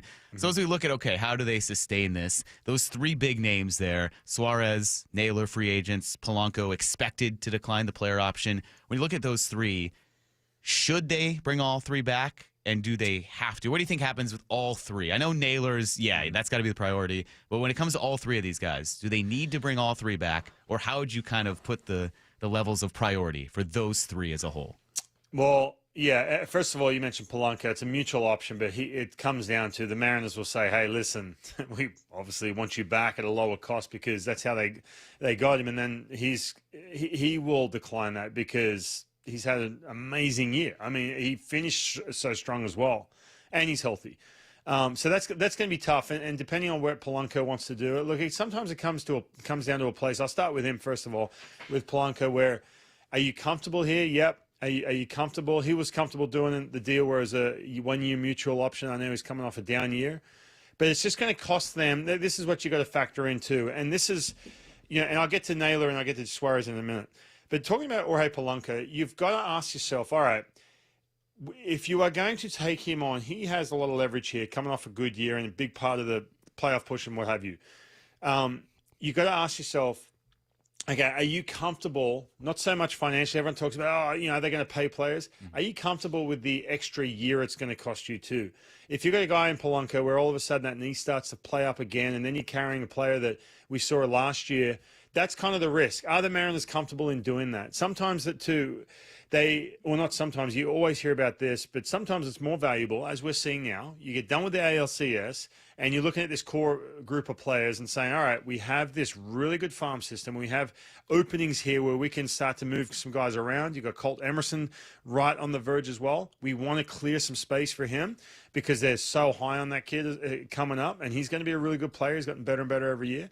So you just got to ask yourself, okay, do you want that extra year where it's going to cost you if A, not playing, B, injury risk, or C, it's blocking a spot? I think with Josh Naylor, man, has he ever built some leverage for himself, whether that was calculated or not, talking about how much he loves being in Seattle. The price for Josh Naylor has gone through the roof due to the fact that he has said, I love playing here. The fans absolutely love him. It's at that point where, you saw Stanton write that letter to the fans, which I thought was great, connecting with the fans, and so he should. It's a really good year. The fans should be really happy with what this team has, so on and so forth.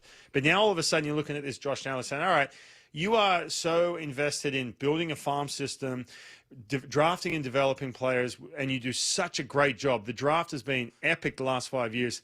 Well, now guess what? Now you've got a player here that we all love. Now, Suarez too, but let's talk about Josh Naylor for a minute. Everyone loves this guy. He said he loves playing here. He had success here. He had this, big run when he got here. It's going to cost you. He has all the leverage on the planet, and I'm telling you, it's going to get more expensive due to that. And also, let's not forget too, the Mariners have a difficult time for whatever reason in the past couple of years. Maybe it's a little easier now because they've got such a good core of players. Free agents want to go somewhere where they're going to be playing in October, period, right? That's what it comes down to. The Mariners now have a little bit of, I think, an easier time potentially getting some free agents that were going to be way more competitive when you're looking at other teams that are built to go to October or want to add not just you as a free agent, but this person, that person to build something to go to October. Well, the Mariners built that way now. So I think now all of a sudden they can sort of open their eyes and say, well, wow, we can now look elsewhere and, you know what, maybe build some leverage against bringing back Josh Naylor. But yes, to answer your question, I think that's a priority. He seemed to be very comfortable here. He has a presence in that clubhouse, which is the polar opposite to the other player you're talking about in Gino Suarez, who hit 49 home runs. Let's not forget, even though he wasn't great at the end of the year, he's going to be expensive as well. Bringing all three back may be challenging, but I think Josh Naylor and Polanco, if they can have that sort of, hometown discount, even though it's only been a couple of years to bring him back, and everyone's happy with him coming back. Hey, that's the offensive side of the ball. Now, how about the pitching staff? Something you're probably very, very familiar with, obviously. Now, the big talk is kind of getting that leverage arm, that bridge pitcher, right? The bridge, the bullpen. Do you see that being someone coming from this farm system that we've heard so much about, or is that going to be a big name somewhere else in this offseason? Well, I think, and we saw this at the trade deadline, your lowest hanging fruit in regards to if you know you're in it, is that bridging that gap. So that is something not saying that you can't go out and get it via off-season free agency, but anytime you get that bridging the gap, that's usually something you say, all right, are we in this because they're volatile, They can be a little bit overpriced at times. Are we in this? Okay, let's wait for the trade deadline to really bridge that gap. However, what we saw this trade deadline and what it's built into because of the extra playoff spots available is now, guess what? Every single team that thinks they're in it, even if they're 5 games out, are going, you know what? I want that arm. Duran, let's start with Duran up here and go all the way down the list. And the Mariners had such a tough time of acquiring that, and they weren't able to, and it did cost them in the playoffs, that bridge arm. So I think with that, if there is something out there that's something I think, in my opinion, you can pay for, because it's not going to add that extra year where you have to pay someone in 2027 and you're sitting there going, man, God, TJ or whatever it may be. All right, let's get something on a 1 year or something which makes way more sense if it's multiple years where it's more cost effective, and you can wrap that up as opposed to having to wait to the trade deadline and try and figure that, because it is every year and we've seen the way teams use their bullpen now compared to using their starting pitching. It's going to be really, really tough to acquire what you want at the trade deadline, where it wasn't a couple years ago. Well, and Ryan, I look at that bullpen also, and I wonder, not to put this into the universe, I'm just based on the past. And we saw Matt Brash have a career high in appearances, and then he had an injury right after that. So I'm wondering, do you expect any regression, or do you kind of have to build in the fact that, hey, Bizzardo and Spire were among the most used relievers in baseball, career high in appearances for them? Do you worry about now going into next year for those guys? That's a great point, and I'm glad you brought that up, because it is always a situation when you have a team, especially these bullpen arms, right? And I'm watching, Louis Violin, like, oh, he's pitching so much, he's still pumping 100. It has a residual effect come April. I'm telling you right now. And not to mention, too, the fact that you've just raised your bar. You mentioned a couple names. Gabe Spire, yes, I know he had a breakout year a couple years ago, but he had a down year last year. This year, he was a dude, especially from the left side. He was one of the best in baseball. And there's always that little bit of residual where you lose a month of the playoffs. You've had all those appearances, and then you're going to be asked too in April, May. Look, you're the guy, all right? Because you're going to have to bridge that gap. There is going to be that. There's going to be that factor. It's not going to be all of them, but there'll be one or two that are going to deal with that. Now look at Carlos Vargas, man. The dude went from throwing 4 innings career high to 70? Like, are you kidding? Or 70 appearances, whatever. It's something insane. Like, I'm telling you, you have to know your off season if you want to come back and keep that consistency up with that amount of volume, because you just see it year in, year out. It's like, so-and-so on the IL, because, it's so tough to come back and expect that and anticipate that from the same arm. Hey, some people look at this Game 7 loss and they say it could be not demoralizing, but just a huge letdown for the team. And like, man, we were so close yet so far. Now, I look at it kind of as far as, I go back to 2012 when I was with the Seahawks. We lost in the playoffs to the Falcons. We thought we had everything there. We ended up winning the Super Bowl the next year. Right. But that was like our turning point. That was like our motivation. That was the fire that was under our belt. Which way do you see this Mariners team going with that loss in Game 7, the way it was, how heartbreaking it was? Yeah, man. Again, really good comparison there, because looking at this team and the way baseball, and I'm sure football's the same way, but you watch 50% of these teams, unless you're the Dodgers, unless you're the Mets, they go all in. And a lot of times it's because, it's job security in the front office, and like, oh man, you know what? I got this budget. I'm going hard here because I want to try and keep my job, what have you. They go all in. They rip apart that farm system. I think that the Texas Rangers kind of did a little bit of this year. I'm like, what are you getting Merrill Kelly for? That's one example, and giving up 2 big-time prospects just to get Merrill Kelly when the chances you making the playoffs are slim, let alone getting deep in the playoffs because they had the way you built. So you look at that and you say, man, what happens is, again, the residual effect the next year, you've lost this and you lost that. You've lost that next guy who's supposed to come up through the minor leagues because he's with some other team in June, July, and you lose that continuity of everything you've developed in the minor leagues. That's number one. Number two, you look at this team, and look, Jeff Passan said this last week, I think on the Brock and Salk show, and I heard that clip. He said, this is just the beginning. I agree with him because you have a situation where the team control is ridiculous. When you're looking at Brian Wu, who's not arbitration eligible even until 2027, Bryce Miller's the same way. You're looking at, Matt Brash is the same way. I'm just going through some of these names right now. Your bullpen's extremely cheap and under team control. And then you go to some of the core players too. Obviously, Julio, Luis Castillo, Cal Raleigh, all these players, they're all locked up. JP, all these players are locked up. And so it's the same core of players. Now, as for the heartbreak side of it, when you're young and you have kind of that, that feeling of the last couple of years where you're spending Septembers trying to get there after, 2022, a couple Septembers there where you didn't make it. Now you get to the ALCS, you've got all that under your belt, and you watch those players, Mike and I talked about it on that postgame, sitting on the top step of the dugout, watching the Blue Jays celebrate. You just get that, man, I'm telling you, that just ignites that fire to be like, you know what, man, this is what I want to do. I'm established now in the major leagues. I'm at that point in my career. If I'm a young player, I've done all that. I've proven I belong here. I've passed the imposter syndrome. Now all of a sudden, man, what's next? The next part is, man, I want to win some games, man. I want to get to October. It's not always the case. When it's your first year in the big leagues or you're free agent that's about to leave town, you have a different feeling once October rolls around. The first year, you're like, man, I got to the big leagues. Okay, now I need to figure out how to stay here because I get paid a lot of money and I love being the big leaguer. Well, now all of a sudden you get a couple of years in, you're established that now I just want to win in October. And so there's such a chunk of these players that are in that window right now. So I think it only lights the fire for sure. You want to know who it lights the fire under? This guy, Rowland-Smith. He was telling us, right. I'm going to go in the gym, no days off, going to get jacked. That's what you said, right? You told us. I did. I'm going to get jacked this offseason to be the best broadcaster I can be. Beautiful. No, listen, hey, dude, what are you telling everyone that for, Mike? Are you kidding? No, this is our workout plan. Hey, no days off. You're dude, coming I'm telling you, as well. I'm just straight. By the way, I used to say this all the time too. I'm sure you can relate here too with Brian. With what I'm saying is, you get as the season is ending, and you're sort of emotionally, mentally exhausted. You're like, no, in the off season, I'm just going to go do that, and you do it. Don't get me wrong, you do it, but you have this this fantasy of just getting after it every day, but then all of a sudden 2 kids rock up and you got to pick kids up from school and you're traveling and no, I'm not making excuses. Come on.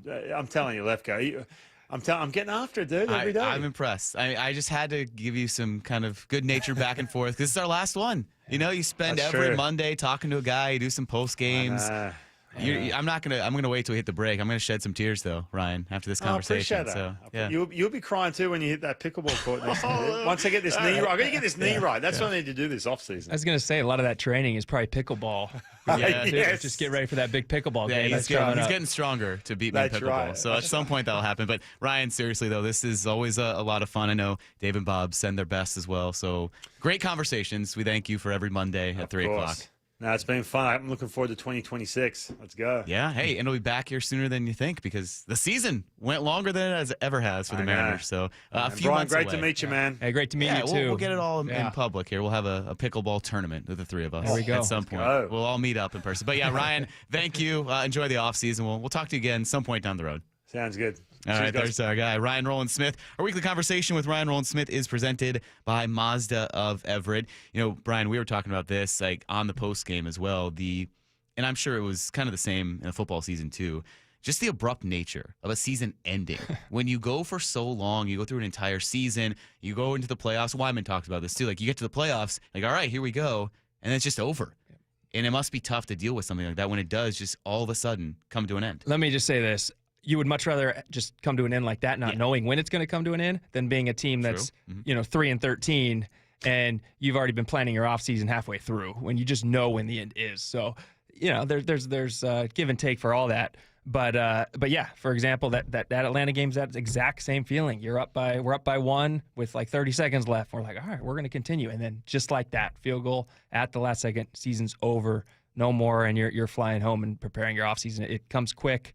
And you just really, when it comes down to, is all these athletes being in that moment and just not taking that for granted because it is just so fun to be in that moment. Yeah, that's been the comparison. I think that is a very applicable one because of the ascension. Like you were saying, this was the start of something for you guys. It feels like that with everything the Mariners accomplished because we finally saw the farm system kind of come to fruition. The first tangible pieces of this loaded farm system that moved up to number 1 with Cole Young coming up. Ben Williamson got there quickly, and the tantalizing potential of Colt Emerson, the number 1 prospect in their class. I didn't even get a chance to talk to Ryan about they drafted a pitcher, number 3 overall in this past draft, And now there's kind of some mumblings. Hey, maybe he could get to the majors by the end of next season. So there's all this potential, and it does really feel like this is the start of something. As painful as it was just a week ago, now it kind of like looking ahead, like, okay, like what could come of this? This is very intriguing to kind of piece what could be the next steps for this franchise, but it will feel like a very long time until February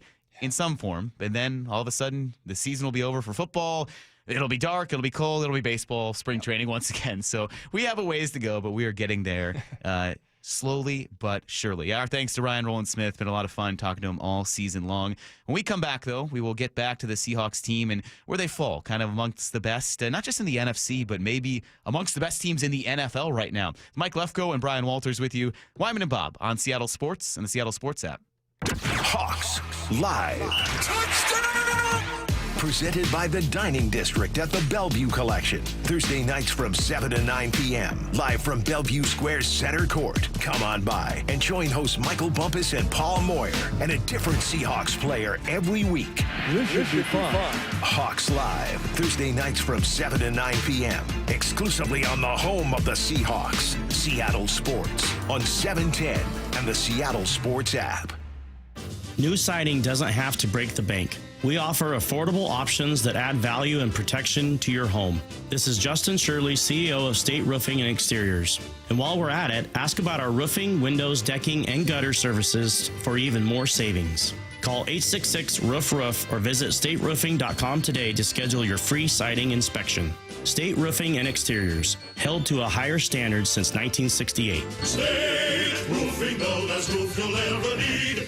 Coverage varies by plan, view contracts and exclusions at endurancewarranty.com. This is an announcement to all United States vehicle owners who own a 2003 or newer vehicle with a manufacturer's warranty about to expire, or no warranty coverage at all. With a struggling economy and the cost of living on the rise, Endurance is now offering an affordable, low-cost vehicle coverage plan to the general public. As of today, you could be one of millions of drivers that now may qualify to have your vehicle protected under this coverage and have all future covered auto repairs paid directly to the repair shop for you. You pick your plan. You pick your deductible. You even pick the repair shop. Roadside service, towing, and rental coverage is included. Get your vehicle protected now and save your wallet from costly vehicle repairs. A toll-free number has been established for you to call for your free 5-minute quote and to see if you qualify. The number to call is 800-266-3845. Again, that's 800-266-3845. 800-266-3845. This is a special alert to all Americans who own a vehicle with less than 200,000 miles with an auto warranty about to expire or with no warranty coverage at all. Due to a decline in the economy, CarShield is announcing a low-cost month-to-month vehicle protection plan that is now available to the public to save any driver out-of-pocket expenses on future auto repairs. Call now to find out how you can pay almost nothing for covered auto repairs. Yes, you heard that correctly. Pay almost nothing for covered auto repairs. An open phone line has been established for all drivers to call for a free quick quote. Call 800-292-4541 now. Drivers who are covered will not have to pay for covered repairs again. This protection plan is at an all-time low. Additionally, drivers who activate this vehicle protection today will also receive free roadside assistance, free towing, and car rental options at no additional cost. Call us for your free quick quote today. 800-292-4541. That's 800-292-4541. What do you have to lose? Call 800-292-4541. Again, 800-292-4541. You said you'd never buy your kid candy from the checkout aisle. Or forget extra diapers. And never give in to a meltdown. You'd never lick your thumb to clean their face. Never let them have too much screen time. And never bribe them for just one more bite. You say you'd never let them out in public without their hair brushed. Never, ever become a minivan mom. And you'd never give them your phone for a quiet dinner. Calling boss work phone. So when you say you'd never leave your child in a hot car, no, it can happen. Cars get hot fast, and kids can be at risk in temperatures as low as 60 degrees Fahrenheit. Never happens. Before you leave the car, always stop, look, lock. Brought to you by NHTSA and the Ad Council. Want more Seahawks content? Join me, G. Scott, on The Reset. New episodes of the podcast every Monday and Thursday on YouTube or on the Seattle Sports app. Lowe's knows pros want more. Join My Lowe's Pro Rewards for free to get $20 off your first qualifying purchase of $100 or more just for signing up. Plus, enjoy free standard shipping and more ways to save on your next job. Lowe's, we help, you save.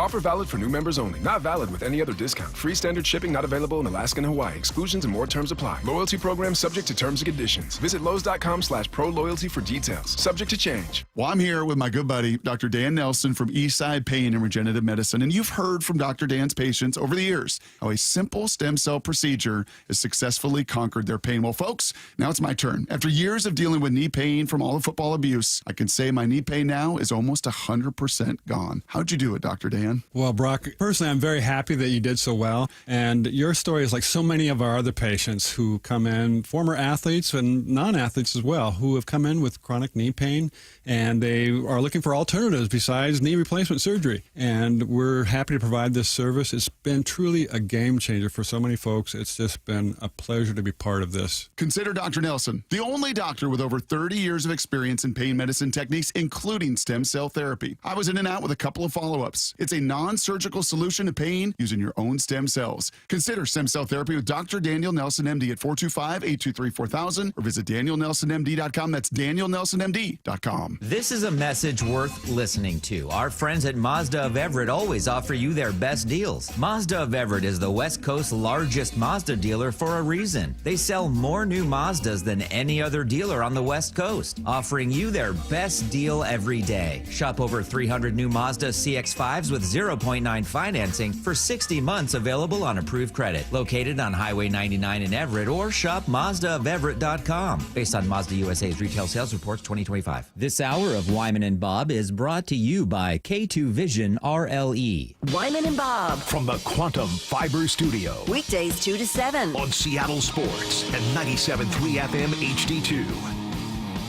Our thanks to Ryan Rowland-Smith. Joined us every Monday at 3 o'clock during the baseball season. And Brian, you and I were talking about how quickly a football season goes by. How about that, where you go into a baseball season, like, all right, it's March, they got like 6+ months of this left, and now all of a sudden we're here at the end. I'm like, where did all these weeks go? You just get in the rhythm, and all of a sudden, things that I remember all the way back to the start of the year, even when we were back, Ryan was telling those stories about when you go into spring training. I was like, oh yeah, we were there. Start of March, spring training. Actually, one of the days we were there, they announced that George Kirby was hurt, so that was kind of disheartening. But yeah, to go from that now all the way here to we're at the end of baseball season, it's crazy how fast sports can go by. That I know the heartbreak now really is unfortunate for everyone involved with the Mariners, and it's going to sit, and you're going to feel that sting for a while. But hey, in due time, we'll look back at this and be like, oh, we're already in June of 2026. Yep, exactly. It flies by. And even relating to the NFL season, I mean, it feels like we were just in training camp. We were just out there at the VMAC. You joined us out there one time. We're watching practice, and then now we're halfway to the season already just like that. It doesn't even feel like it started yet, which is wild. I'll tell you what I'm going to miss about baseball is having a game on every single night. Just having it, you put the Mariners on the TV. They're always in the background. They're always the center of attention, whatever it is, but they're always on. You always know what's going on. Now I got to find something to watch. That's a favorite bit that Dave and Bob have when there's an off day.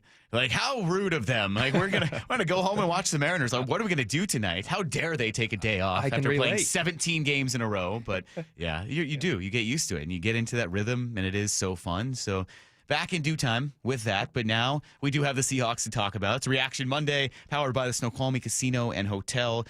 And we obviously know the Seahawks did not play, but plenty of other teams played around the NFL. Despite, did you get informed about this, that the fantasy football realm was calling this Bye-mageddon because there are so many teams on a bye? So all your impact players for a good chunk of teams were on a bye. It didn't affect me. All my players just hurt, so that was the main issue. But yes, apparently it was Bye-mageddon. So now we move past that. The Seahawks will play the Commanders coming up, but we did see a handful of the best around the NFC, including the Eagles. One texter did point out that maybe I was slighting the Packers, didn't give them credit as being a top team in the NFC. I don't know. They've been very up and down as well. Yeah, they looked good last night, but the Steelers they're not really much. So when you do look at these NFC teams, and all right, I'll put the Packers up there. Lions, Eagles, Packers, and as you mentioned, I might have forgotten about the Rams because the Seahawks haven't played them yet. Where do the Seahawks fall amidst teams, in the NFC, and then how do you feel like their chances are of truly making a deep run throughout the playoffs? Yeah, I mean, as the NFL is, it's so up and down every week. You can have the Lions right now who are just on a roll, but remember how they started the season? Yeah. You were like, man, they're really struggling with their coordinators all gone. And how are they going to recover from that? But then they've stepped it up. Now they're pretty much the team to beat in the NFC again. I still think the Rams are going to be a tough test for the Seahawks when it comes up in a few weeks here. But look, the thing is, the Seahawks team is built so well. It's built to stand up to these teams. It's defense first. You know how their defense is and how they've been playing. Defensive line, more importantly, how good the defensive line is. I would put the defensive line, that front 7 rotation that they have going right now, all those guys, I would put them up with the best of anyone in this league. I would put the Seahawks up there. And that is the recipe.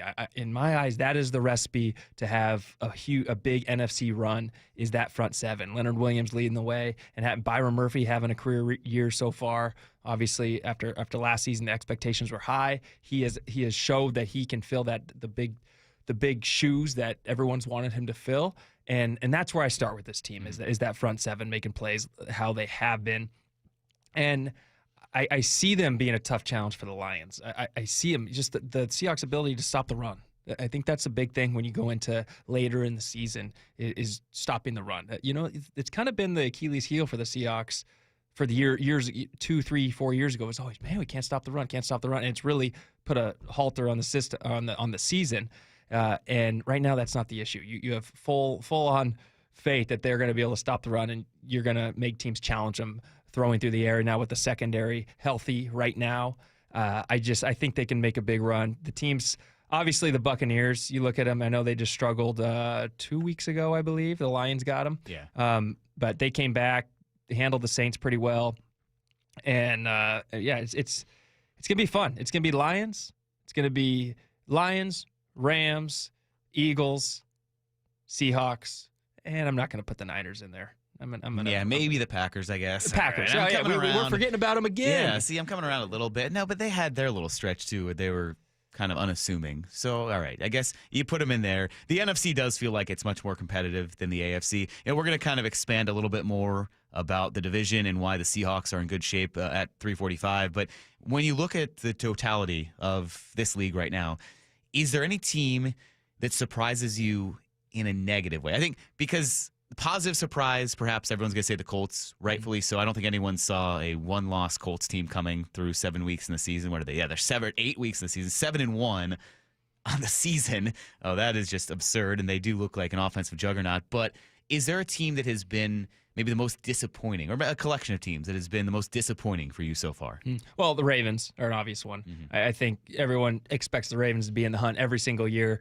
They've had some injuries a little bit. Lamar Jackson has been in there for some of these struggles, so it's just, you wonder if they're going to figure it out, or if they're done for the year. And I thought they had a huge win this last weekend to kind of try to build that momentum back a little bit, with Lamar Jackson starting to return here. Another disappointing team, I'd say, well, I always root for Pete Carroll, man. I really do, every single time. Yeah. And I was hoping the Raiders would put up a better effort than they have so far. Kind of root for Pete, want him to have success. So that's been disappointing. Not that I had expectations for him to be really good, but I thought they'd be a little bit better. Yeah, and it was kind of stunning to see how thoroughly overmatched they were against the Chiefs. And we played the soundbite from Pete Carroll afterwards. I know a lot of people did too, about, he said, I was surprised. I thought we were really in good shape going into this one. It's like, well, if that's what you thought, and then you were that overmatched, there's a disconnect somewhere. So it is tough to see. And to see a guy like Geno Smith, who did perform very well for the Seahawks over the past few years here, to go into that kind of cauldron where the NFC or the AFC West was going to be very tough. Yes. I know a lot of people were high on the Raiders because you brought in an established coach in Pete, and Geno coming off a couple solid seasons. I never thought they would be like a playoff contender or even threaten for the division. But it was easy to see with some pieces like Max Crosby, this could be a feisty, kind of annoying team for good teams. They could be a nuisance, and that hasn't even been there. They haven't really been competitive in a lot of their games. Yeah, exactly. And I'm going to stick with the AFC West with my other team that's been a slight disappointment, but can definitely still make a big run. And actually, this team was my AFC favorite, my favorite to win the AFC at the beginning of the season, and that's the Los Angeles Chargers. I looked at that roster, and I thought, man, this team should make it to the Super Bowl. They should make a Super Bowl run. Right now, they're 5-3. They've had they were able to handle the Vikings easily this last weekend. Tough loss to the Colts, but they went through a little 2-game stretch. Lost to the Giants, Commanders when the Commanders were down a little bit.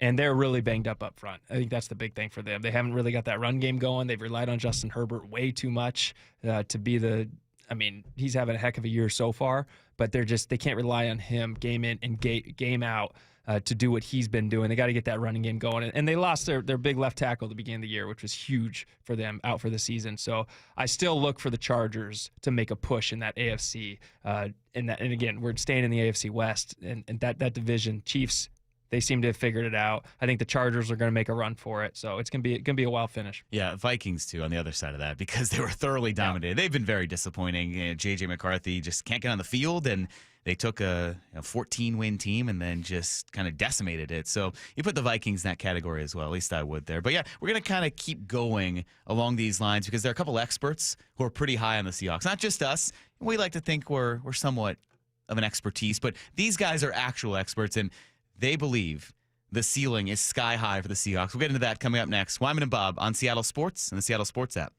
ESPN senior MLB insider Jeff Passan with Brock and Salk. If you are in the Mariners front office, what are you spending your offseason focusing on?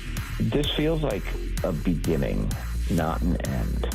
I see this being the beginning of the best run in the history of this franchise. The sheer number of really good prospects that the Mariners have lead me to believe that they're going to be in this position again. Get more on the Seattle Sports YouTube page and the Seattle Sports app. Why is K2 Vision RLE a permanent solution to glasses, contacts, and readers? How is it that you'll never develop a cataract after K2 Vision RLE? And how is RLE different from LASIK? Hey, it's Doctors King and Kopstein from K2 Vision RLE. We'll answer those questions and others when you join us for our free live webinar this Thursday at noon.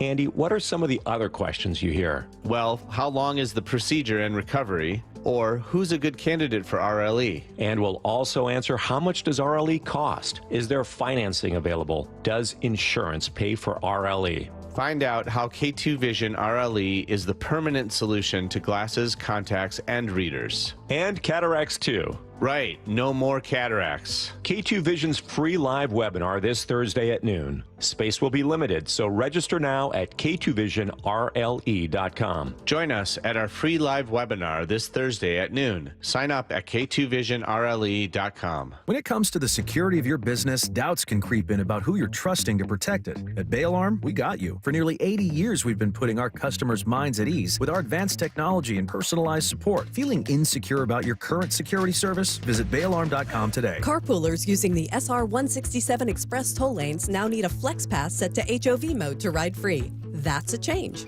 Having Good to Go always costs less than pay by mail. That is not a change. Learn more at goodtogo167.com.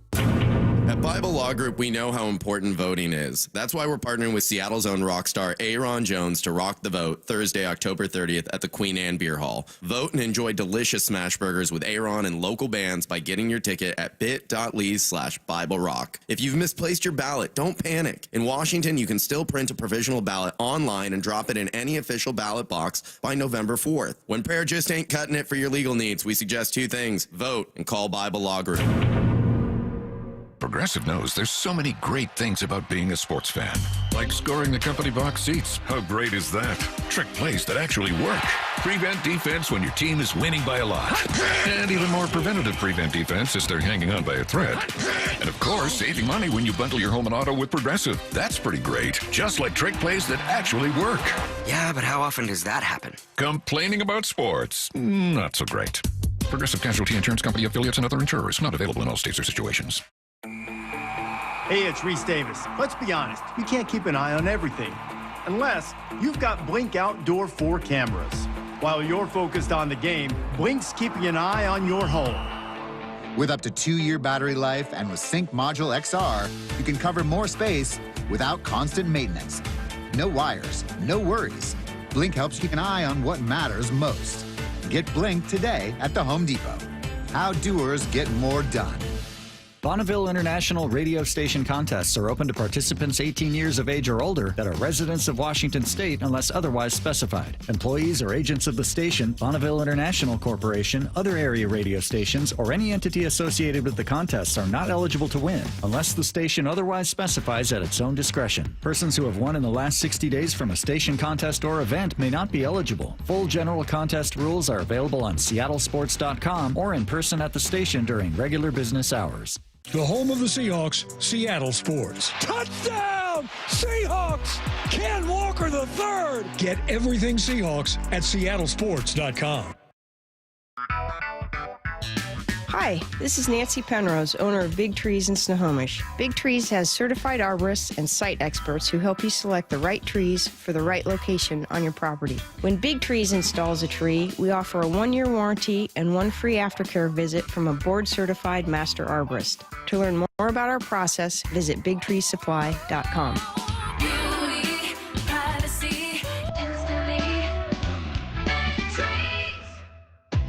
If you're 55 or older and into that whole saving money thing, T-Mobile has an exclusive phone and internet bundle just for you.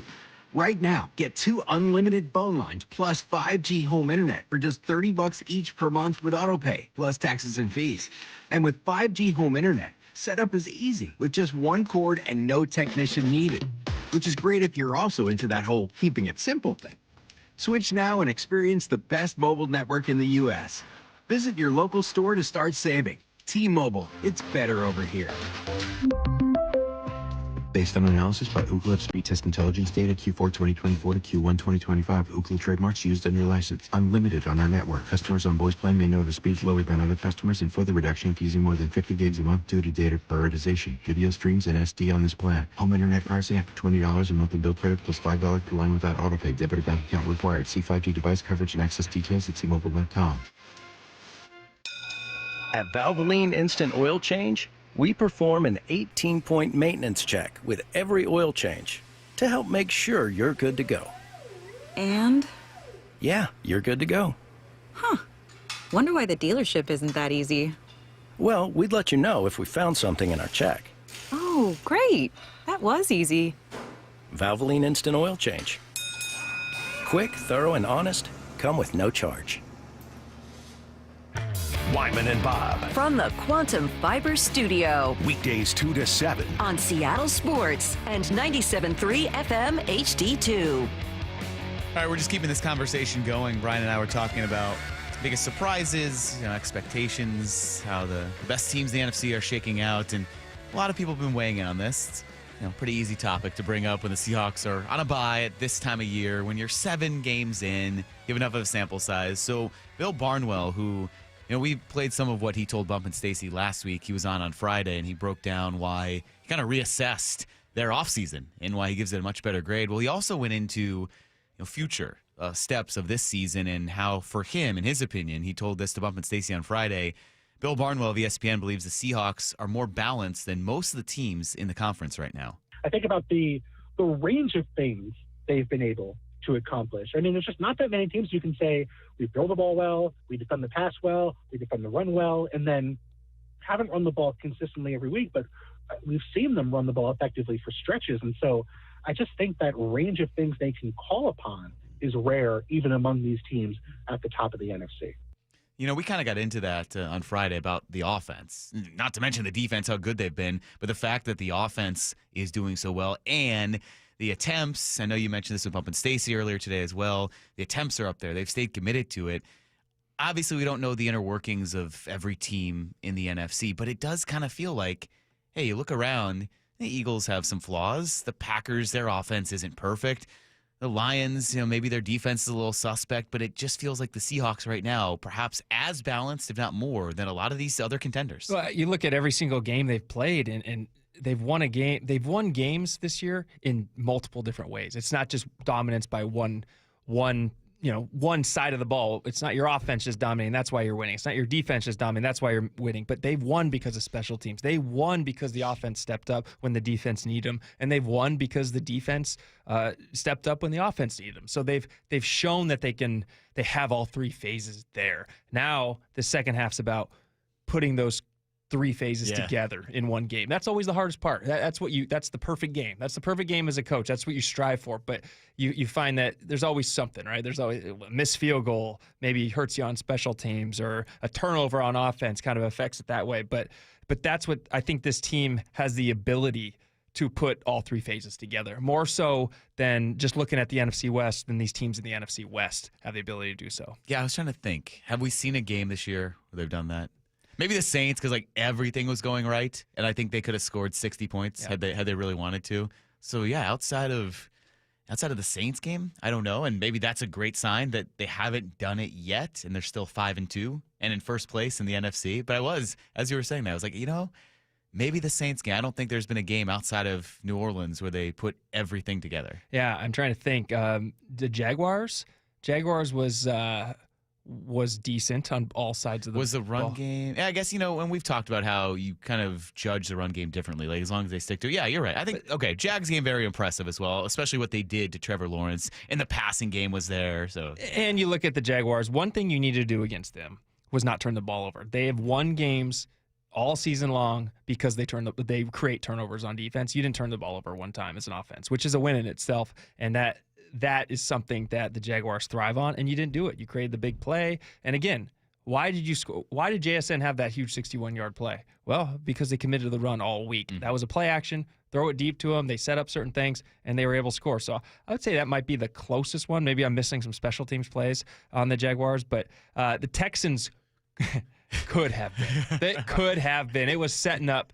If you can get the offense to kind of punch a couple of those in and put the Texans out of reach early, then it would have been a complete game by this team. And it could have been. I mean, it was there for the taking, but unfortunately, you turned the ball over 4 times, which that kind of dings you on the offensive side. Yeah, I just went back and looked at the Jags box score. The run game total was not great. They had like 60 yards on 26 attempts, but they stuck with it enough where, and I keep telling Wyman this, one of my favorite plays of the season was that late play action pass to A.J. Barner. It goes for 61 yards all the way down. Could he have scored to help out some fantasy people? Sure. But the fact is, it was a great play. It was only set up because they stayed committed to the run. And in that situation, Jags selling out to try to get the stop, get the ball back. Seahawks hit him with that play action. I don't think that's as effective had they abandoned the run early and kind of did what we saw last year a lot, where it was just, okay, well, the run game's not working, so we have to pass. The fact they stuck with it led to something like that. And the fact that the offense put the game away. I think that's a big thing because there's a few times this season where you're like the offense has a chance to put the game away, to either have that game-winning drive and score and put the game out of reach, win the game for them last second, and they weren't able to do that. This game, it was, all right, hey, it's our ball. We need to run the clock, and they did. They ran 3 minutes off the clock there at the end of the game, and the Jags didn't get the ball. And I think there was a little penalty to help them too toward the end. But all that was on that same drive with A.J. Barner with the huge pass play. So they put the game out of reach and were able to take a knee, and that's what you want. That's what you can ask for at the end of the game for an offense. Yeah, Matt Hasselbeck was on with Brock and Salk this morning, and he was obviously weighing in on the Seahawks team, and he broke down a few reasons why he thinks this team is kind of on track to potentially have a special season. There's some things, like I feel like I'm a little bit of a 35,000 foot viewer of this team. Seeing what Sam Darnold's doing at the line of scrimmage with the check with me system, audibling versus blitz, making it look easy, making it look routine. Like this is a team that has a chance to do something really, really special this year. But again, it's a one game at a time. And then when you get the chance to win those huge games this year, Rams game, Colts game, Niners, you'll get another shot. You got to do it. Like you got to make those plays at the moment of truth. And you can't come home with like a woulda, coulda, shoulda. You got to do it.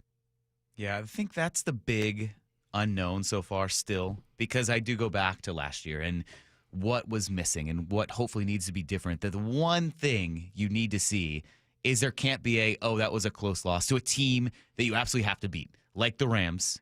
Probably, I would say twice, locks up the division. Got to have at least one of them. And it might depend which one based on timing. The Niners, you would like to get there at the end of the year because it could decide a division. It's your season finale. You might be having to win to get the division or maybe get a 1 or 2 seed. Who knows? So things like that, where last year there were these games where they had a shot. They didn't necessarily execute down the stretch. The Rams game obviously sticks out, but just felt like there were times where they missed opportunities. This year, it hasn't come back to hurt you yet. But the Niners game and the Bucs game, there were opportunities there they didn't capitalize on. So what Matt said at the very end really stuck with me of, okay, you're in a situation like this, find a way to win no matter what. And I think these next 4 games for the Seahawks and the Rams each are going to be huge when it comes to deciding this division. The Rams, when you look at the schedule they have left, they have the Saints this next week, which is you're gonna chalk that up to a win for the Rams. Then you have the Rams have the 49ers, the Seahawks, and the Buccaneers. Those are 3 tough games. And let's say the Rams go 2-2 during that stretch. Okay, well then you look at the Seahawks. Let's see what the Seahawks have. They have the Commanders Sunday night. You go with the Cardinals. That's a win. You would hope you chalk it up to a win. You have at the Rams. It's a tough one. And then you have at Titans. That's a must win. So right now you look.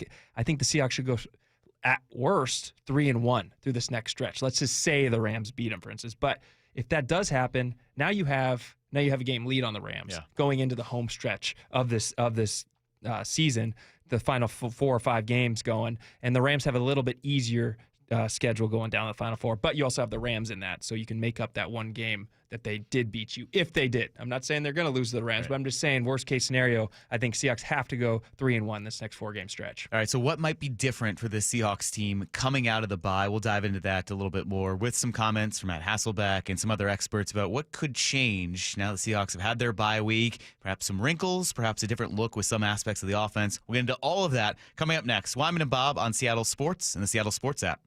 Get inside the huddle. The handoff inside. It's Germany. He's going to go. Touchdown, Seahawks. Taking you inside the VMAC every week. Thursdays, noon to 2. Our guys show up to play. Player interviews. It's obviously been paying off. Just going to continue to do that. Previewing this week's matchup. We'll say they come out and just run the ball down the Niners' throats. And everything Seahawks. If anybody had a doubt, don't. The Huddle. Every Thursday at noon. Exclusively on the home of the Seahawks. Seattle Sports.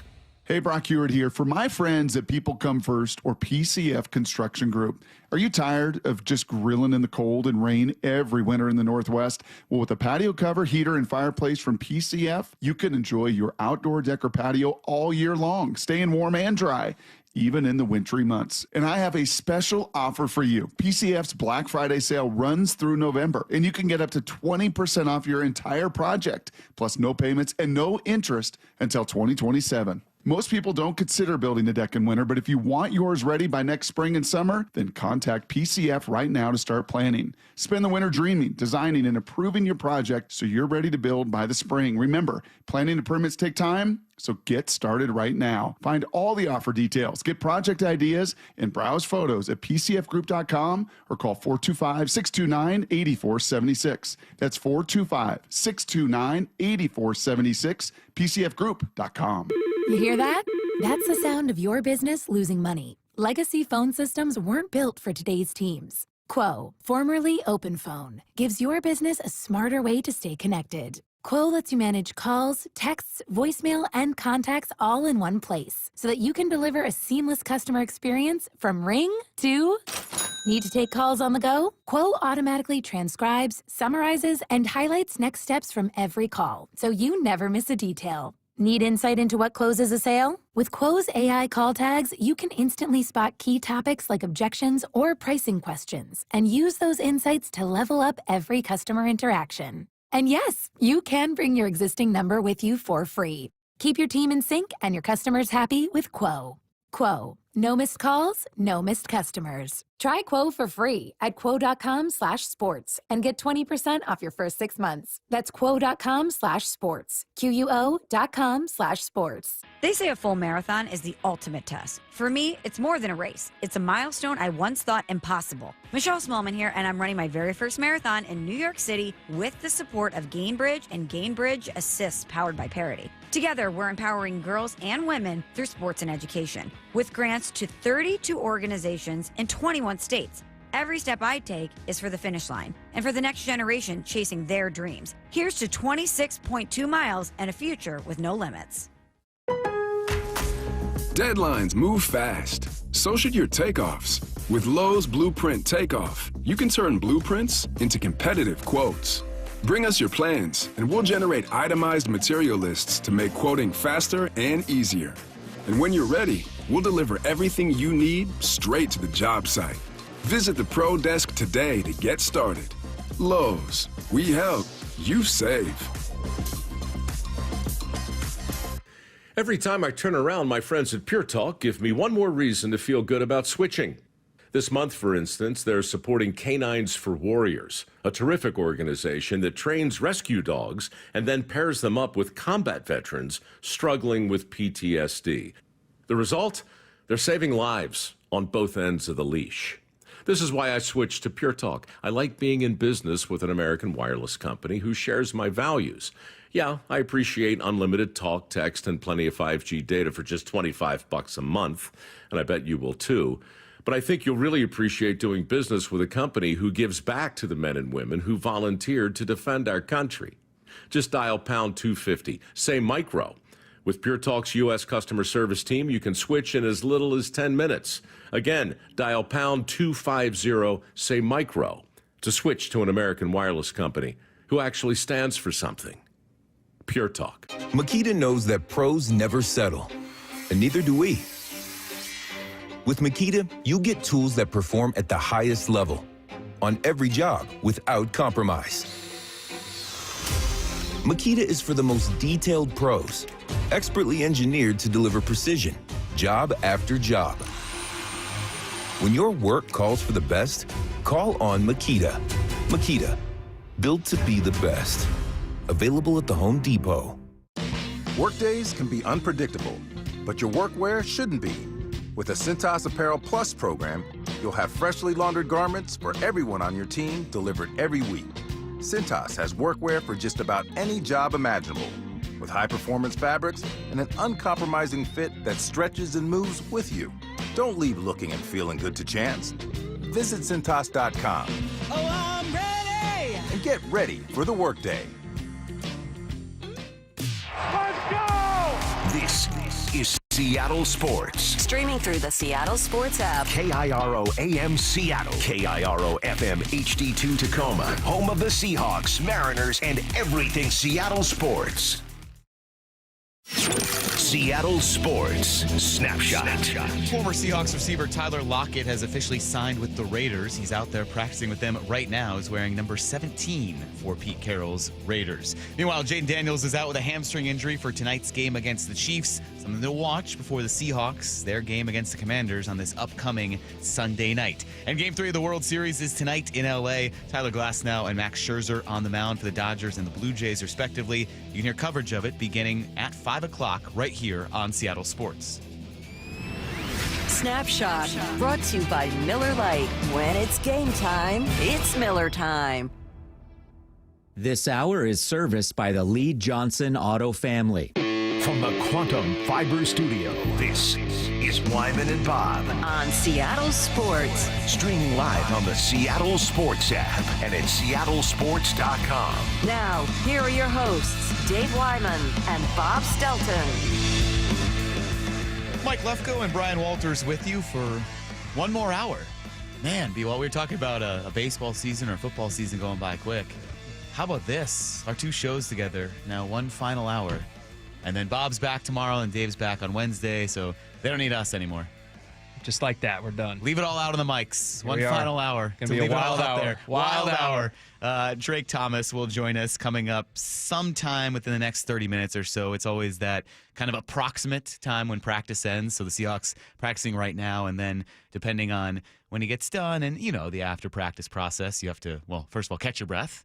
And then you're probably exhausted. You need to get some water or Gatorade and find your way to the interview area. So we'll see. Drake Thomas will join us at some point before we turn you over to the World Series Game 3. That's what I can promise. Can't give you an exact time, but stay tuned. It could happen whenever. I'm going to say he's going to be a little late, and I think Drake Thomas is the kind of guy who's going to be out on the field a little bit after, maybe getting some extra reps, refreshing after the bye. I think he's going to be a little late. That's what's interesting, too, and I don't know if a lot of people realize how much kind of on your own individual work happens after practice. We're out there all the time at training camp, and you're not allowed to see all parts of a practice during the season, but you can be out there for the entire thing during training camp. And you see these guys, they go through an entire 2-hour-plus practice, and then whether it's a lineman going up against a fellow lineman or a receiver getting extra work on the jugs machine or working on routes with a defensive back, these guys go for maybe an extra 15, 20, or 30 minutes. Oh, yeah, you're out there the whole time, and it is for receivers. It was getting the jugs work. It was catching punts, extra punts for me as a returner. We were always out there punt after punt after punt. Drake Thomas, probably a couple. I know linebackers like to get out there, like to do footwork. What's their false step, their first initial step, work on the footwork and that kind of thing. So it's just the little things, slow motion. You get to slow it down a little bit. Practice is so fast. Practice is high speed, fast, and then you get to take a step back, look at, all right, where did I struggle today? What was tough for me? And you get to slow it down and really work on it. And that's kind of your extra time. There's usually about hour and a half before when practice ends to your meetings. And so you get a lot of recovery time. And so you take some of that on the field. How often, if ever, did you or maybe receivers grab a cornerback, try to work with them? Was that a thing? Because I just happened to notice, and I'm mad that I forgot the exact players. I want to say it was Torrey Horton and Devin Witherspoon. But at training camp this year, we saw Horton kind of ask Witherspoon, he's like, hey, can you show me a couple moves off the line or what I need to do to get off the line better? Is that commonplace that you guys would grab someone on the other side and be, hey, what am I doing here? Can you help me mirror how I get off the line? Very common. And for example, let's say I'll pump myself up for this one. Then I'll bring it back down here in a second. But let's say in practice, I'm going against, and I'll use a player that I used to go up against, like Earl Thomas, right? And we one-on-ones, boom. And I get him with the nice release and totally fool him. He's out of position. Which happened all the time, right? All the time. All the time. Yeah. And get him with the nice release, boom, catch a touchdown, whatever it is. And Earl might come to me after practice, but hey, B-Walt, like, give me that release again. Let me see that. Let me see that again. Walk me through that. Boom. And you give it to him, and he's working on his footwork slower. How does he adjust to that? What is he looking for? And then vice versa. Let's say I'm there, and again, let's just use Earl for a random example. And Earl's got me pressed or something like he did all the time in one-on-ones, and he jams me. And then I might go, hey, Earl, like, jam me again. Let me see this. Let's slow this down. I want to see like what told you that I wasn't faking that way. I was going this way, all the things that go on in press coverage, and then he'll walk me through that, and he'll show where he got his hands on me, what I should do with my hands. And so it's a time to kind of go a little slower, break down little things that happen in practice, things that either you did well or you didn't do too well, but you're always helping each other, your teammates. But that happened a lot, a very common thing. Yeah, you want to talk about self-scouting. No better self-scout than that. Technique. To have a guy like a starter who is going to face moves like that, or for you to face someone who is at the top of their game and to understand, well, I need to do this differently, or I'm giving away something. So just cool to see those guys kind of work after practice. A long way of saying Drake Thomas is probably working on something, but it's cool to see what happens really after practice, the little mini practices that take place among all these position groups. So we'll catch up with Drake Thomas at some point. But Brian, as we talk about this team and kind of specifically the offense coming out of the bye, because maybe just me, I don't know if you feel the same way, but if there's the two sides of this team where the defense, you assume it's going to get better because they're getting healthier. The offense has been a surprise. We didn't know what to expect. If there's one area where it might be the question, hey, can they keep this up? I might go to the offense of, okay, can JSN continue on this literally historic pace for the yardage he's put up? Can Sam Darnold can continue to play like he has over the first 7 games of the season?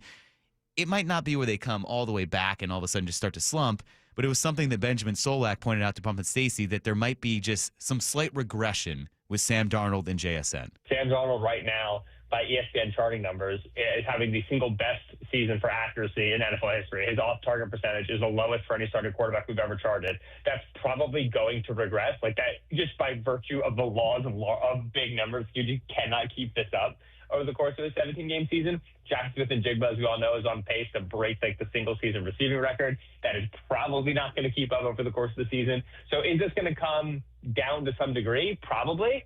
But this is still legitimate. Like, Sam is playing excellent football. Smith and Jigba is incredible.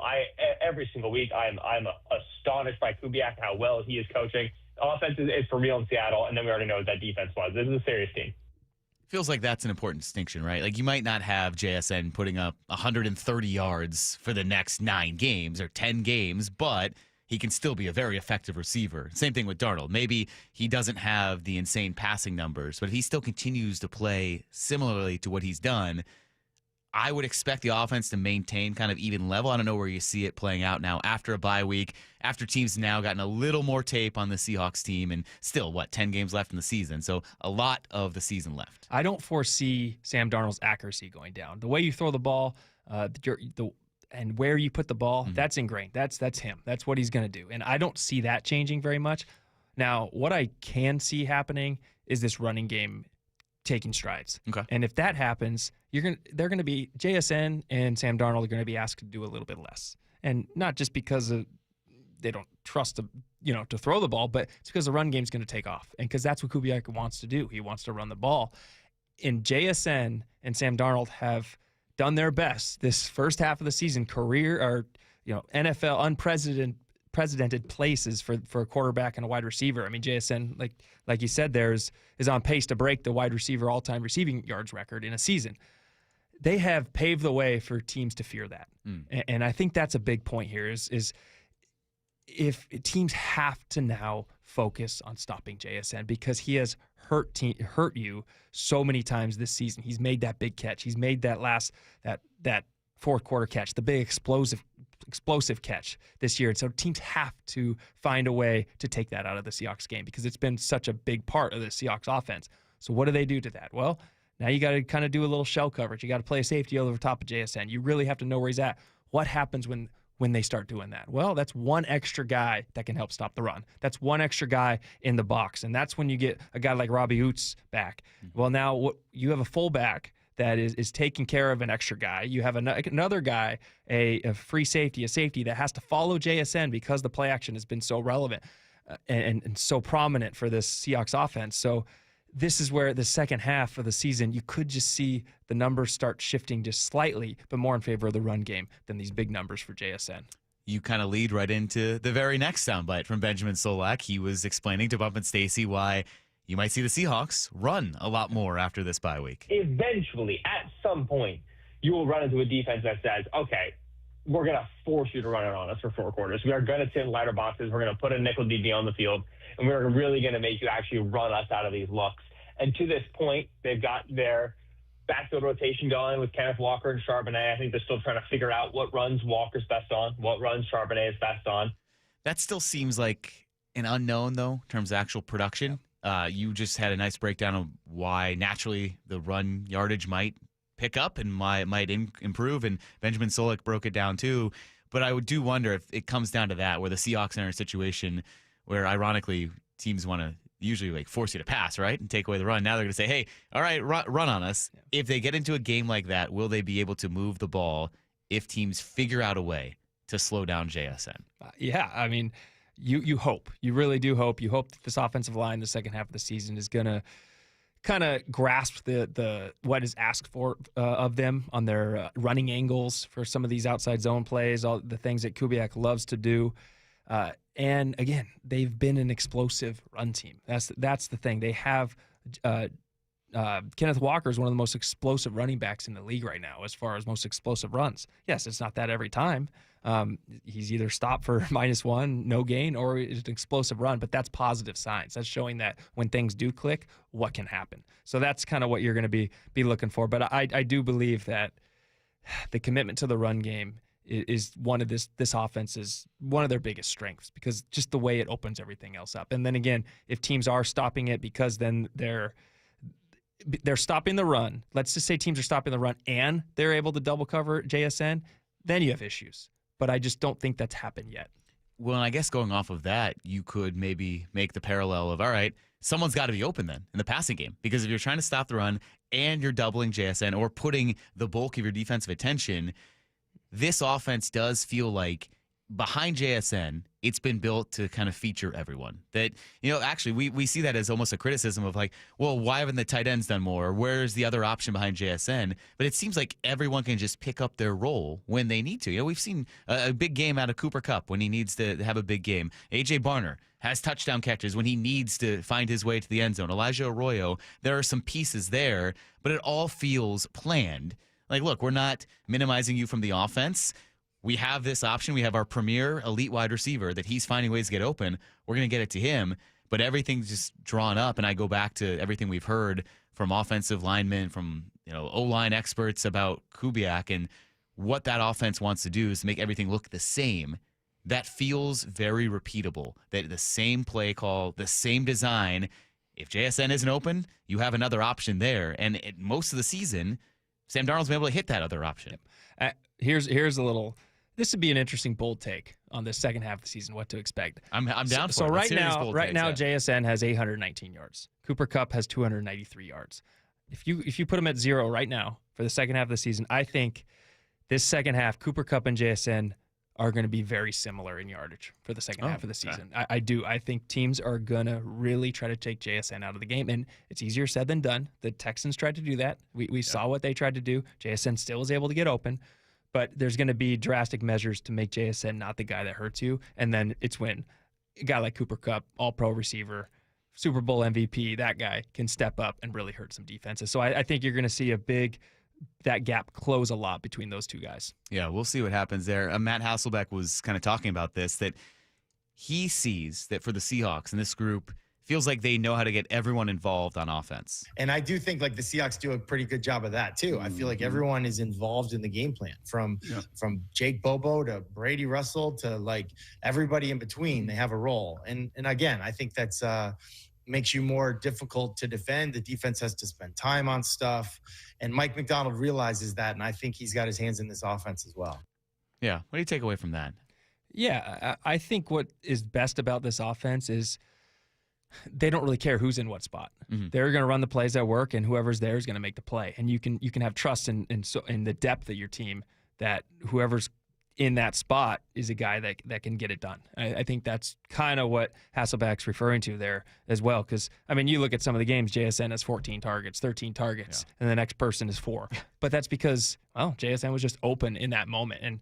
And I like that. But then you have games where it's very balanced between guys, between, A.J. Barner, Cooper Kupp, JSN, all these guys. It's more of a balance as far as who's getting the ball. And I think that's pretty special is when you can have, well, this is what's working today, and so we're going to feed him the rock. But maybe today, this next game, it's not working, so we can have guys that we can pass it around and kind of share the wealth a little bit more. And it is kind of funny that we're talking so much about what we've seen so far from the Seahawks, and the sample size is 7 games, when you still have 10 games left in the regular season. So everything we've seen so far, there's a lot of time to kind of build off that. And as you were talking about the run game, I just kind of thought, well, hey, a lot of teams have 2 backs for a reason. And there's this worry of, okay, do you have to have one be the established one? I mean, the way the Seahawks want to play, it feels like over the second half of this season to have 2 backs who hopefully are both fresh, to keep alternating them, to not have this workhorse and the other guy that's just a change of pace guy.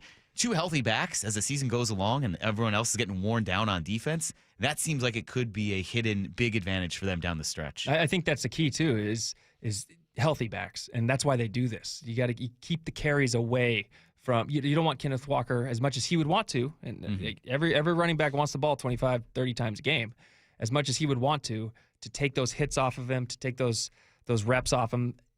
You want it even. You want those guys. And Charbonnet is your power back. He's the guy that's going to really put a thumping on the defense. And Kenneth Walker's the one who's going to make it tough on him to tackle, as far as kind of more elusive kind of guy.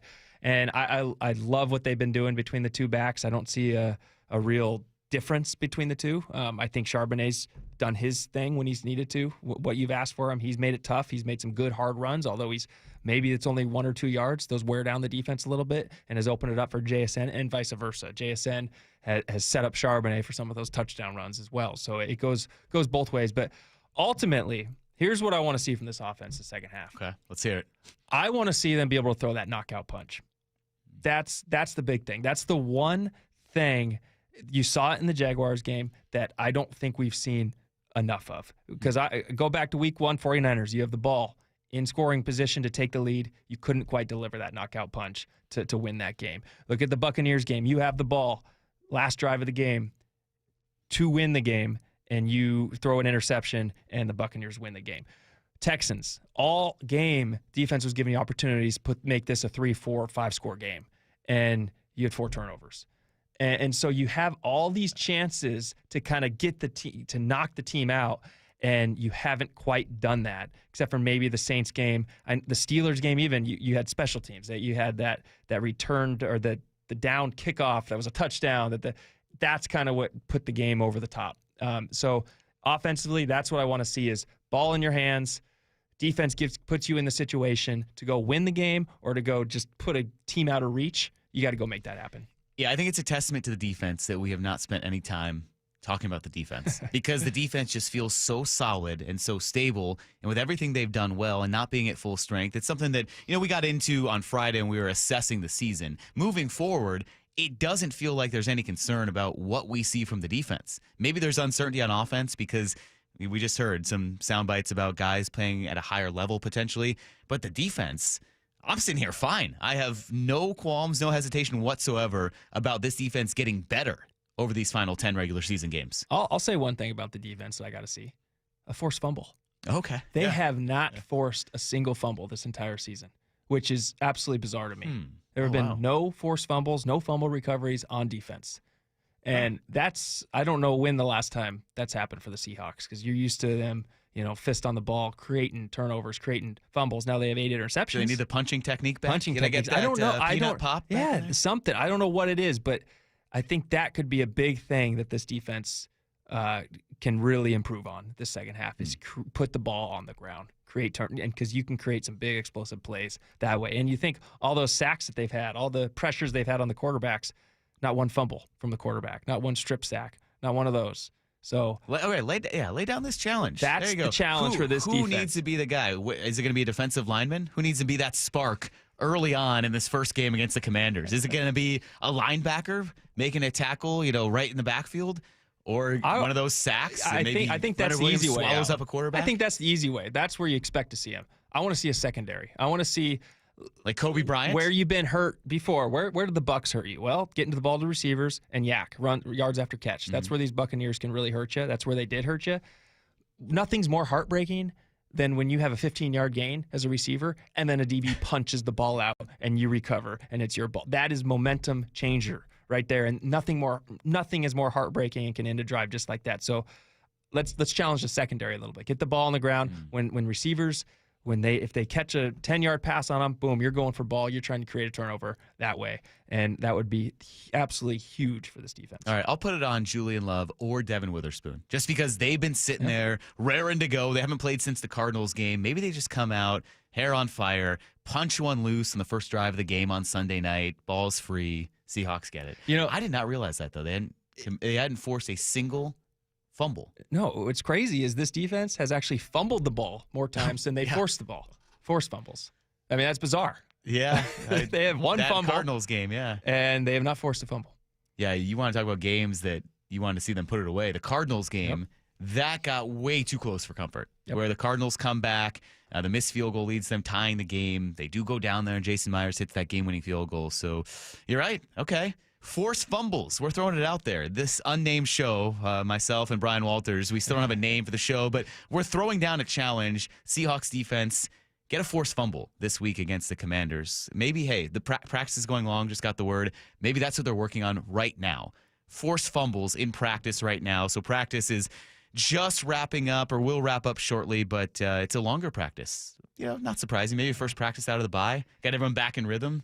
Get the blood flowing. Make sure everyone behaved over the bye week. You'll find out who got out of shape. Find out who's perhaps sweating, who's having a tough practice so far. Interesting. Things like that. Yeah, we will see. All right, Reaction Mondays are powered by the Snoqualmie Casino and Hotel. We will hear from Drake Thomas. We're going to catch up with the Seahawks linebacker at some point before we turn you over to World Series Game 1 at 5 o'clock. But yeah, practice still in its final stages right now for the Seahawks. It's first practice back after the bye week and then getting back into it before the game against the Commanders. And we were talking about it. It's going to be a huge game against the Commanders. Starts a pivotal stretch as well when you have the Rams coming up in a few weeks, the first of 2 matchups against the Rams this season. We still have a lot more to get to, though, myself and Brian Walters, so we'll weigh in on that defense a little more as well, because even if Drake Thomas isn't ready, we're ready to talk about Drake Thomas when we come back and the impact that he has had this season and what it says about this Seahawks defense. We'll come back, talk about all of that. Mike Lefko, Brian Walters with you. Wyman and Bob on Seattle Sports and the Seattle Sports app. Sean Payton is a bully. Bump and Stacy. He went out, tried to bully Russell Wilson on the low. Weekdays 10 to 2. I don't care how you feel about Russell Wilson. I think that Sean Payton, he saw an opportunity to take shots at a guy that he felt like wasn't going to say anything back to him. I've heard that he's a decent guy, but in that moment, that was some bully activity right there. Russell, I'm proud of you. Clap back at him and called out some facts, too. So I'm proud of Russell in that moment. Only on Seattle Sports on 710. Seattle Sports on YouTube and the Seattle Sports app. Dave Wyman here, and after 20 years of living in our home, our window seals started breaking. That's when I called Harley Exteriors. They're huge fans of our teams and regular listeners at the station, but what really sold me was their Olympic Series windows, built right here in Washington, designed for Pacific Northwest homes and climate. That means cooler in the summer, warmer in the winter. They're beautiful windows that last up to 60 years, and they'll help with noise, too. Harley Exteriors knows you've been spending a ton on playoff tickets, so they have a special deal for Seattle sports listeners. No interest and no payments for an entire year. Also, buy one window and get the second one 40% off, and take another $200 off your entire project. They're the friendliest team and so easy to work with. You call the number and the person on the other line asks, "How can I make you smile today?" Just give them a ring and tell them you heard our ad. Call 833-HARLEY. That's 833-HARLEY, or go to harleyexteriors.com. Are your investment dollars working as hard as they should be? You've spent years building your future. Don't let outdated advice put it at risk. Hi, I'm Jeff Jr., founder of Trajan Wealth. We're a veteran-owned firm proud to bring a new standard of financial care to the Seattle area. Our nationally recognized advisors are fiduciaries, ethically bound to put your interests first. That's the highest standard of care in the industry. As a privately held company, we answer to you, our valued clients, not shareholders. For households with $500,000 or more, let us build you a customized plan. From Bellevue to Tacoma, get advice you can count on. It's time to take a fresh look at your financial plan. Call Trajan Wealth, 206-466-3300. That's 206-466-3300. Trajan Wealth. Plan smarter, dream bigger. Advisory services offered through Trajan Wealth, LLC, an SEC-registered investment advisor. 1-877 Cars for Kids. KARS Cars for Kids. 1-877 Cars for Kids. Donate your car today. Call 1-877 Cars for Kids to reach a friendly live agent. Donation's super easy, and your car can be picked up as soon as tomorrow. Call us now. 1-877 Cars for Kids. Donate your car today. Did you know you can donate real estate too? Hey, at Total Wine & More, you'll love what you find this Halloween. Me thirsty. Oh, hey, Frankenstein. Did you enjoy that Cabernet? Oh, good. Want margarita? Well, all the villagers are raving about this tequila. Ooh. And we have it at the lowest price in town. Economical. With the lowest prices for over 30 years, you'll always find what you love and love what you find. Only at Total Wine & More. Drink responsibly, B21.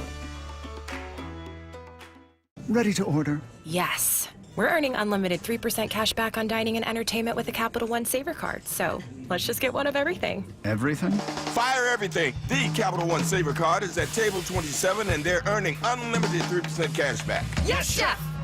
This is so nice. Had a feeling you'd want 3% cash back on dessert. Ooh, tiramisu! Earn unlimited 3% cash back on dining and entertainment with the Capital One Saver Card. Capital One, what's in your wallet? Terms apply. See CapitalOne.com for details. This is the home of the Seahawks. Gonna let one fly deep. Got a man out there. Ball is caught down at the 10-yard line, and it's JSN Seattle Sports.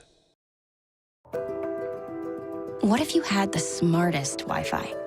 If you did, it'd be Xfinity, of course, and it'd come with their best state-of-the-art equipment.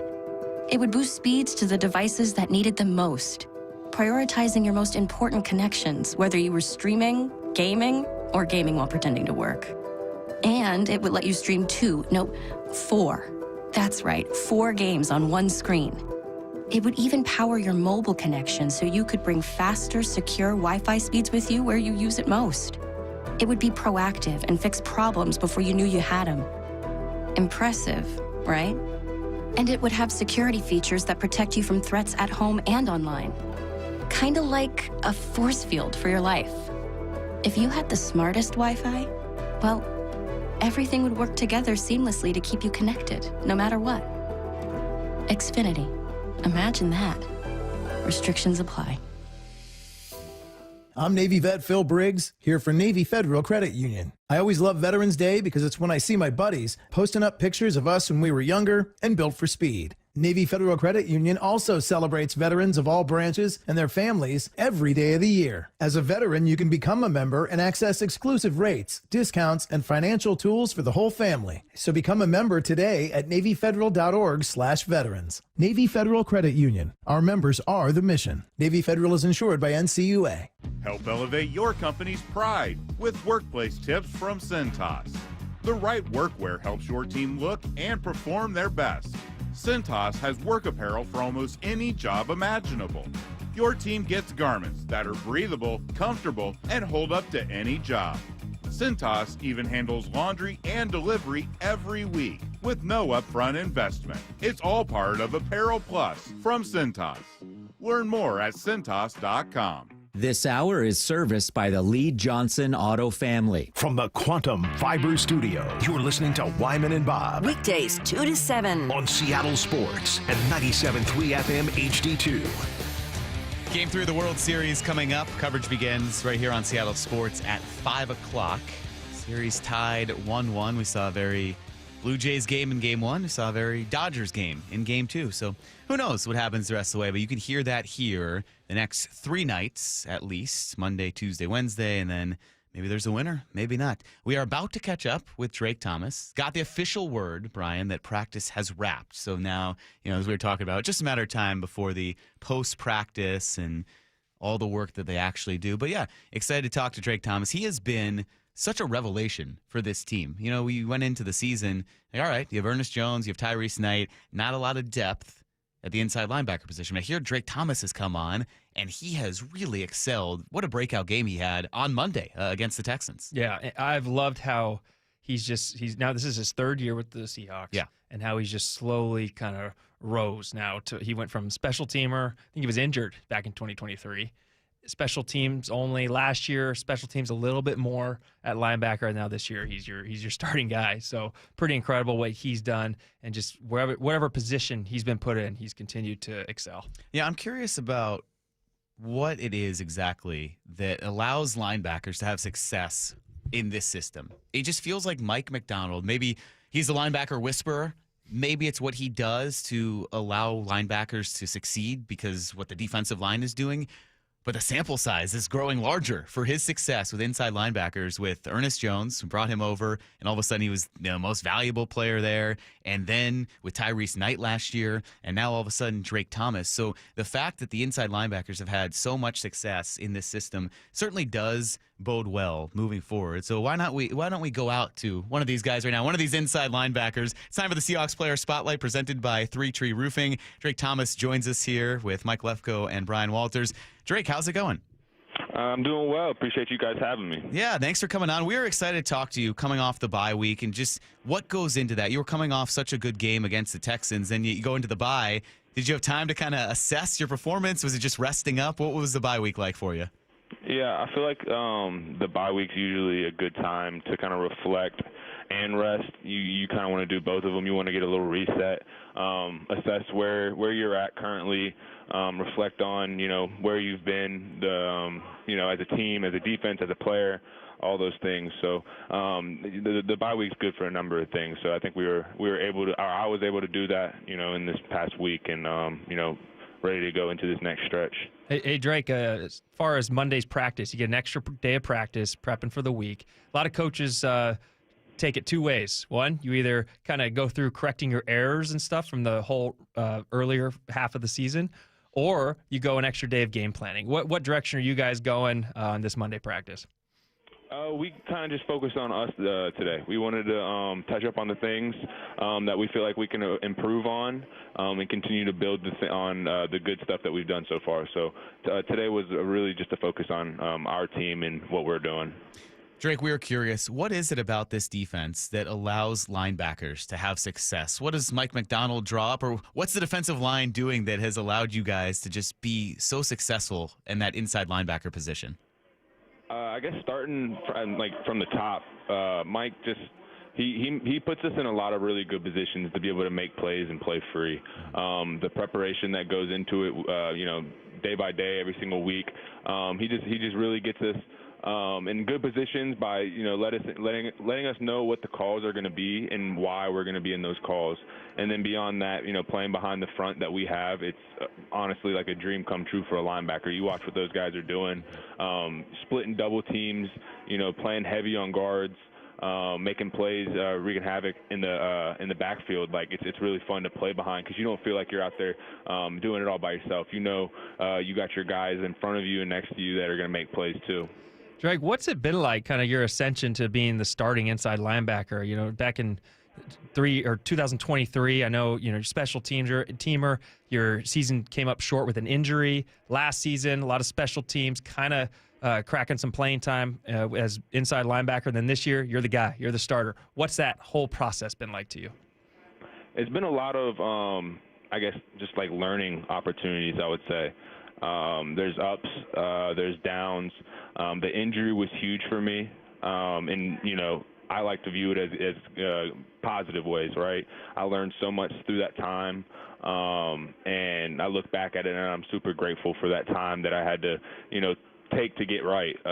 So you learn a lot about yourself during those moments, and during the process coming back. And then, just like I said, ups, downs. Thankful for every single moment, though. Learned a lot up to this point. I'm excited to continue to keep on learning through experience and opportunities.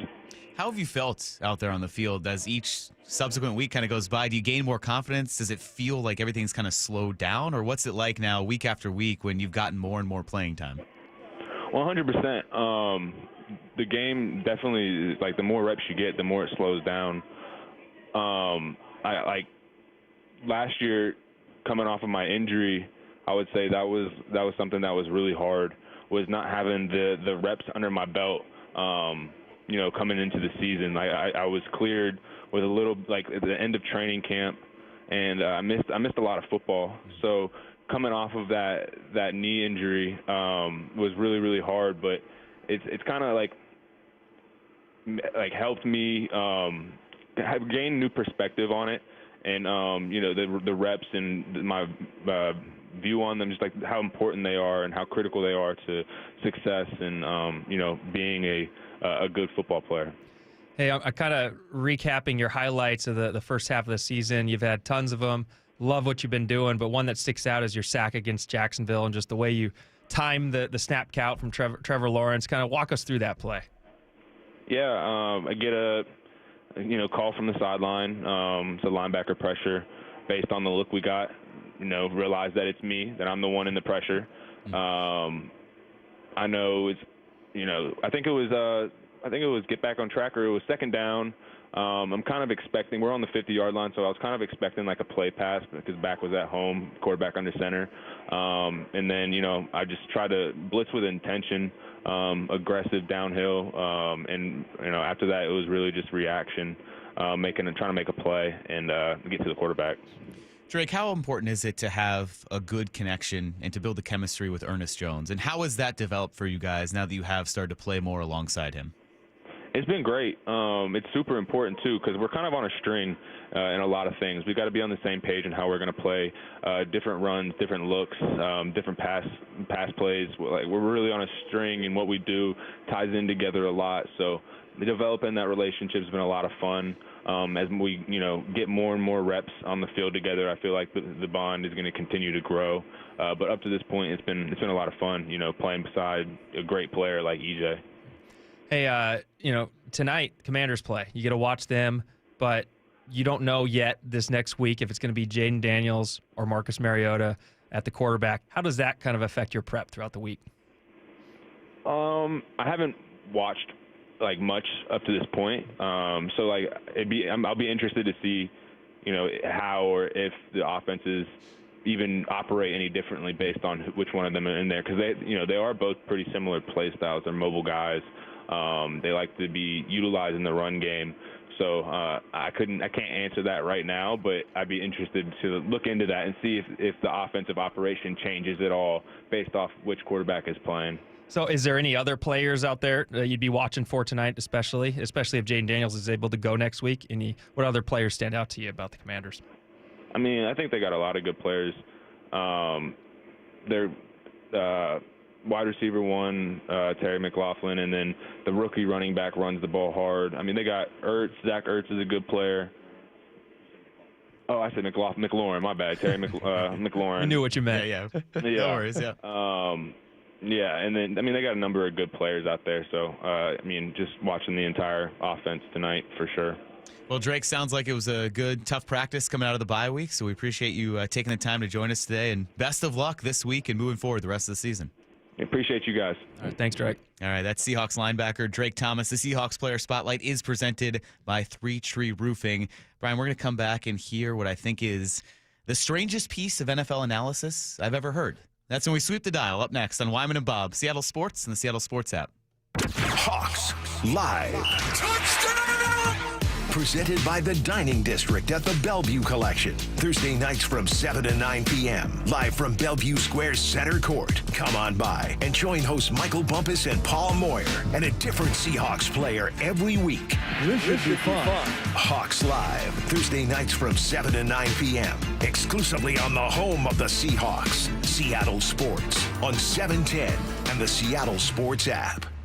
After years of football and the injuries that go with it, my first thought was always go get surgery. Hey, it's Dave Wyman, but after a consultation with Dr. Mark Wagner, MD at Seattle Sports and Regenerative Medicine, my eyes were open to an alternative to surgery, and I'm talking about stem cell therapy. Well, and my buddy and co-host Bob Stelton, also in pain, and decided to go see Dr. Wagner. I had a hip issue from 14 years of jiu-jitsu. How's the pain now? Everything I did before, I can do just as well. Hitting the heavy bag, sparring, rolling, all of that is back in play. This whole thing has been such a pleasant surprise because I really was of the mindset, I'm going to have to go under the knife. I'm going to have to get surgery. And this really saved me from that. I could not be happier with the results. Whether it's a hip like Bob had, a shoulder, a knee, a wrist, an ankle, before you choose surgery, consider stem cell therapy with Dr. Mark Wagner, MD at Seattle Sports and Regenerative Medicine. Do it. You will not regret it.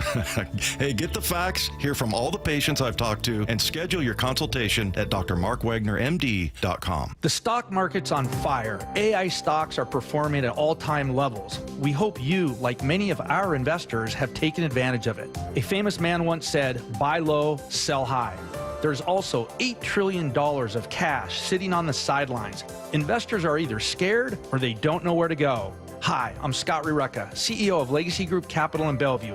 Legacy Group Capital develops local real estate, lends money, and shares profit with our investors. We've been doing it for 19 years, averaging double-digit returns with zero investor losses. Diversify with Legacy Group Capital and invest in our family of funds. From a 3-year investment with double-digit returns to only a 90-day commitment returning 7%. We also accept IRAs. Find out why 1,300 local investors have invested over $350 million. Legacy Group Capital at LegacyG.com. This is not investment advice. Investments available to accredited investors only. Details at LegacyG.com.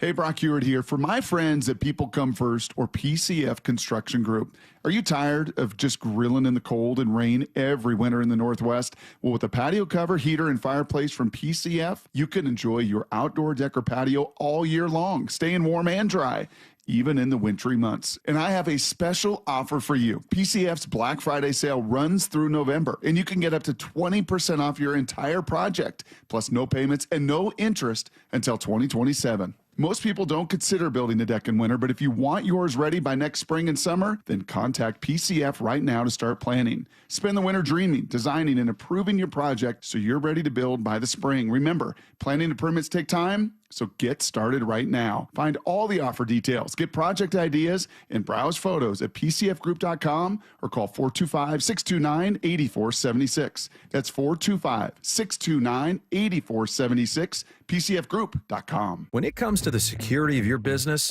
doubts can creep in about who you're trusting to protect it. Are they a reliable service? How will I know if something happens? Are they keeping everyone safe? At Bay Alarm, we got you. For nearly 80 years, we've been putting our customers' minds at ease with our advanced technology and personalized support. Feeling insecure about your current security service? Visit Bayalarm.com today to talk to a local security expert. Want more Seahawks content? Join me, G. Scott, on The Reset. New episodes of the podcast every Monday and Thursday on YouTube or on the Seattle Sports app. Nobody hooks you up like Popeyes. The Big Box is the reward that keeps on rewarding. Crack it open and you're greeted by 2 pieces of crispy signature chicken. Or if you want, 3 tenders, nestled in there with the 2 sides speaking to you most in this moment. You got that biscuit, and what are you waiting for? Dig right on in. That's feast mode activated, and you're in big box business for $6. Love that chicken from Popeyes. At participating U.S. restaurants, price may vary, tax extra. At Bible Law Group, we know how important voting is. That's why we're partnering with Seattle's own rock star Aaron Jones to rock the vote Thursday, October 30th at the Queen Anne Beer Hall. Vote and enjoy delicious smash burgers with Aaron and local bands by getting your ticket at bit.ly/BibleRock. If you've misplaced your ballot, don't panic. In Washington, you can still print a provisional ballot online and drop it in any official ballot box by November 4th. When prayer just ain't cutting it for your legal needs, we suggest 2 things. Vote and call Bible Law Group. Well, I'm here with my good buddy, Dr. Dan Nelson from Eastside Pain and Regenerative Medicine. And you've heard from Dr. Dan's patients over the years how a simple stem cell procedure has successfully conquered their pain. Well, folks, now it's my turn. After years of dealing with knee pain from all the football abuse, I can say my knee pain now is almost 100% gone. How'd you do it, Dr. Dan? Well, Brock, personally, I'm very happy that you did so well. And your story is like so many of our other patients who come in, former athletes and non-athletes as well, who have come in with chronic knee pain, and they are looking for alternatives besides knee replacement surgery. And we're happy to provide this service. It's been truly a game changer for so many folks. It's just been a pleasure to be part of this. Consider Dr. Nelson, the only doctor with over 30 years of experience in pain medicine techniques, including stem cell therapy. I was in and out with a couple of follow-ups. It's a non-surgical solution to pain using your own stem cells. Consider stem cell therapy with Dr. Daniel Nelson, MD at 425-823-4000 or visit danielnelsonmd.com. That's danielnelsonmd.com. Scanning the airwaves for the most interesting and entertaining stories of the day. Sweeping the dial. Every afternoon at 4:45 with Wyman and Bob. Presented by Silver Reef Casino Resort. Brian, I want to preface this by saying we're not making fun of Terry Bradshaw. We are See, I already screwed up the word about mispronouncing words. We have some empathy with him that, you talk for a while. You talk for 3 or 4 hours. Words just kind of ramble out of your mouth, and sometimes the sentences don't go where you think they would be.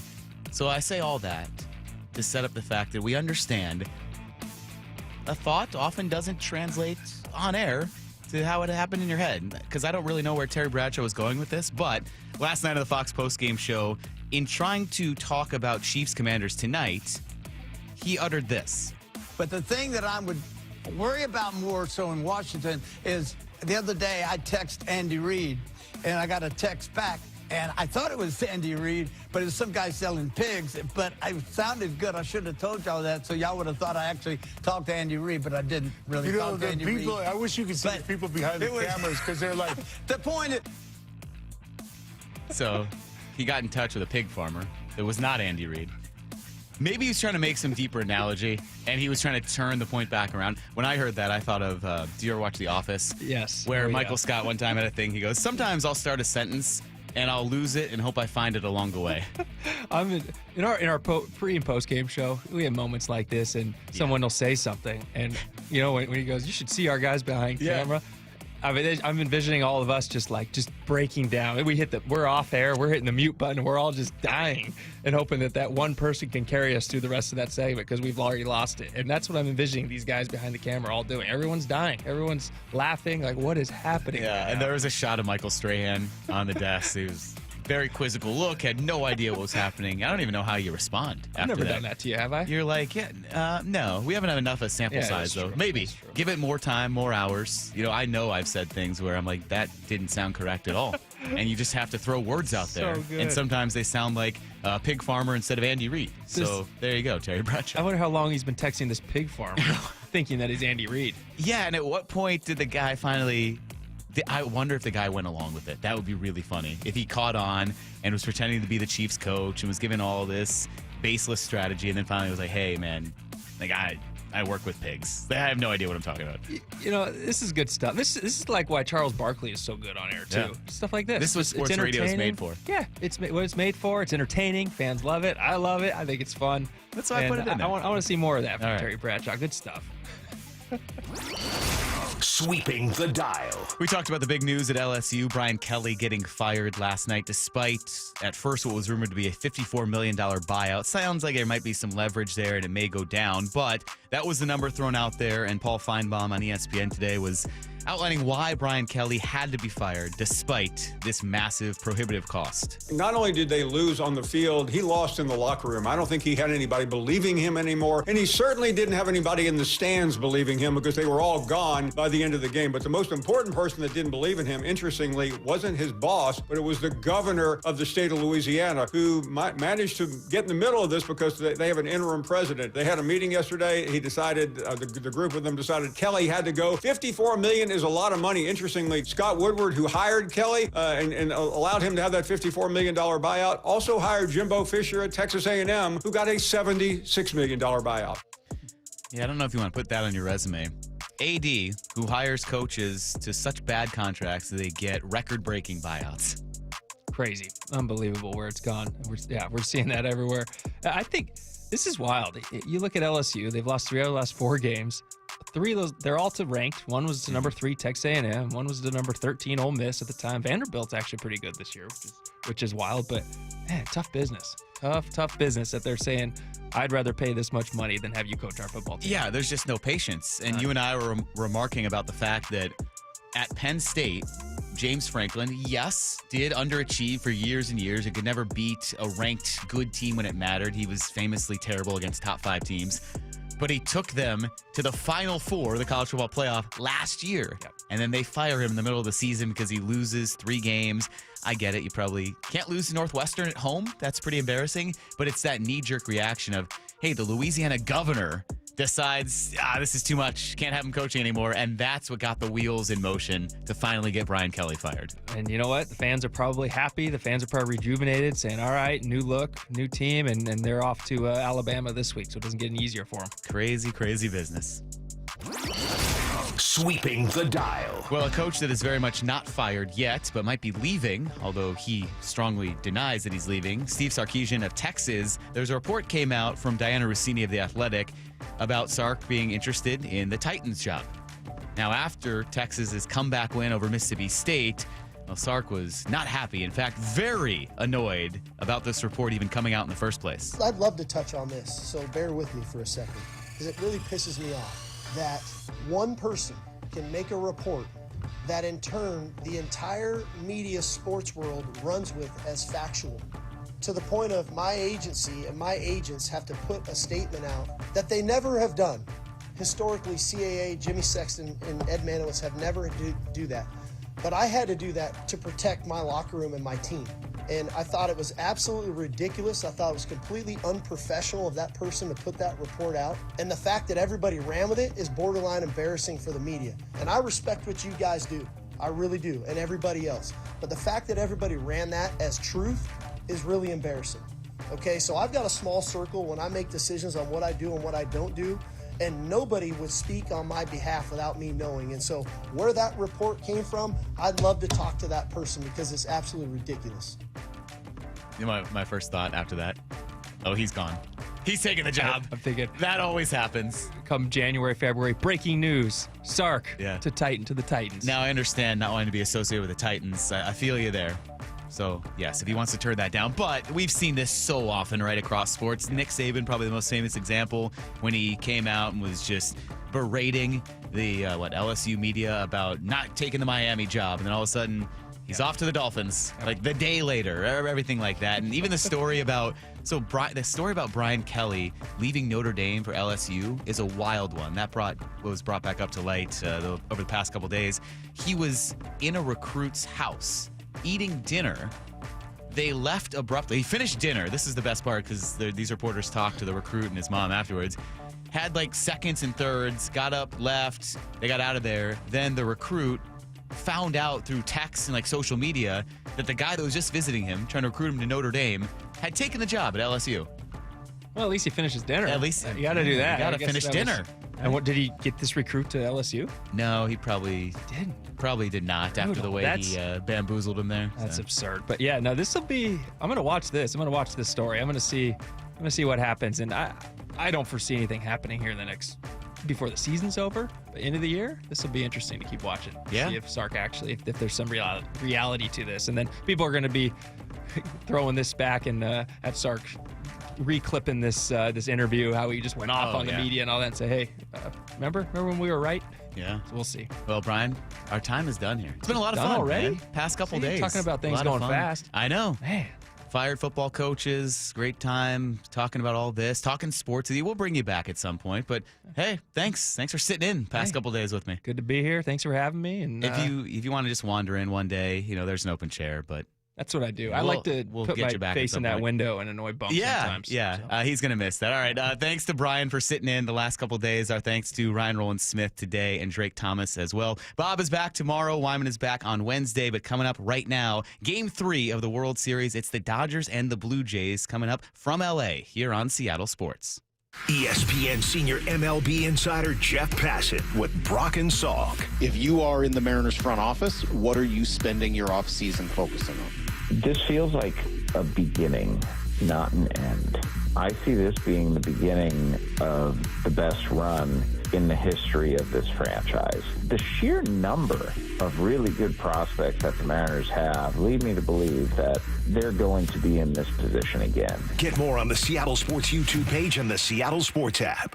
Why is K2 Vision RLE a permanent solution to glasses, contacts, and readers? How is it that you'll never develop a cataract after K2 Vision RLE? And how is RLE different from LASIK? Hey, it's Doctors King and Kopstein from K2 Vision RLE. We'll answer those questions and others when you join us for our free live webinar this Thursday at noon.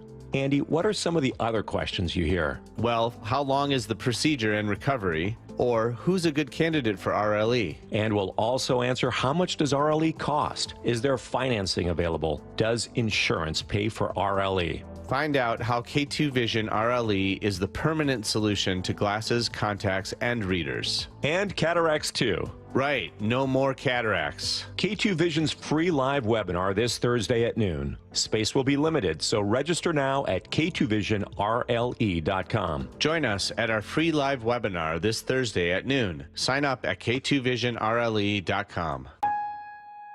Change is always happening. It's part of life. And when it comes to music, change is all around us. Songs are rewritten. Classics are remixed. Bands and artists come and go. Even our taste in music changes. Here at Xfinity, we know there's still good in keeping some things the same. That's why we want to do our part with a 5-year price guarantee on our internet. It means no matter what changes, you get 5 years of the most reliable Wi-Fi with our best equipment included for a price that stays exactly the same. Surprised? Life is full of them. One internet price, 5 years, guaranteed. Learn more at xfinity.com/deals. Restrictions apply. New residential customers only. Taxes and fees extra and subject to change. Most reliable Wi-Fi based on Open Signal Awards USA. Fixed Broadband Experience Report, August 2024.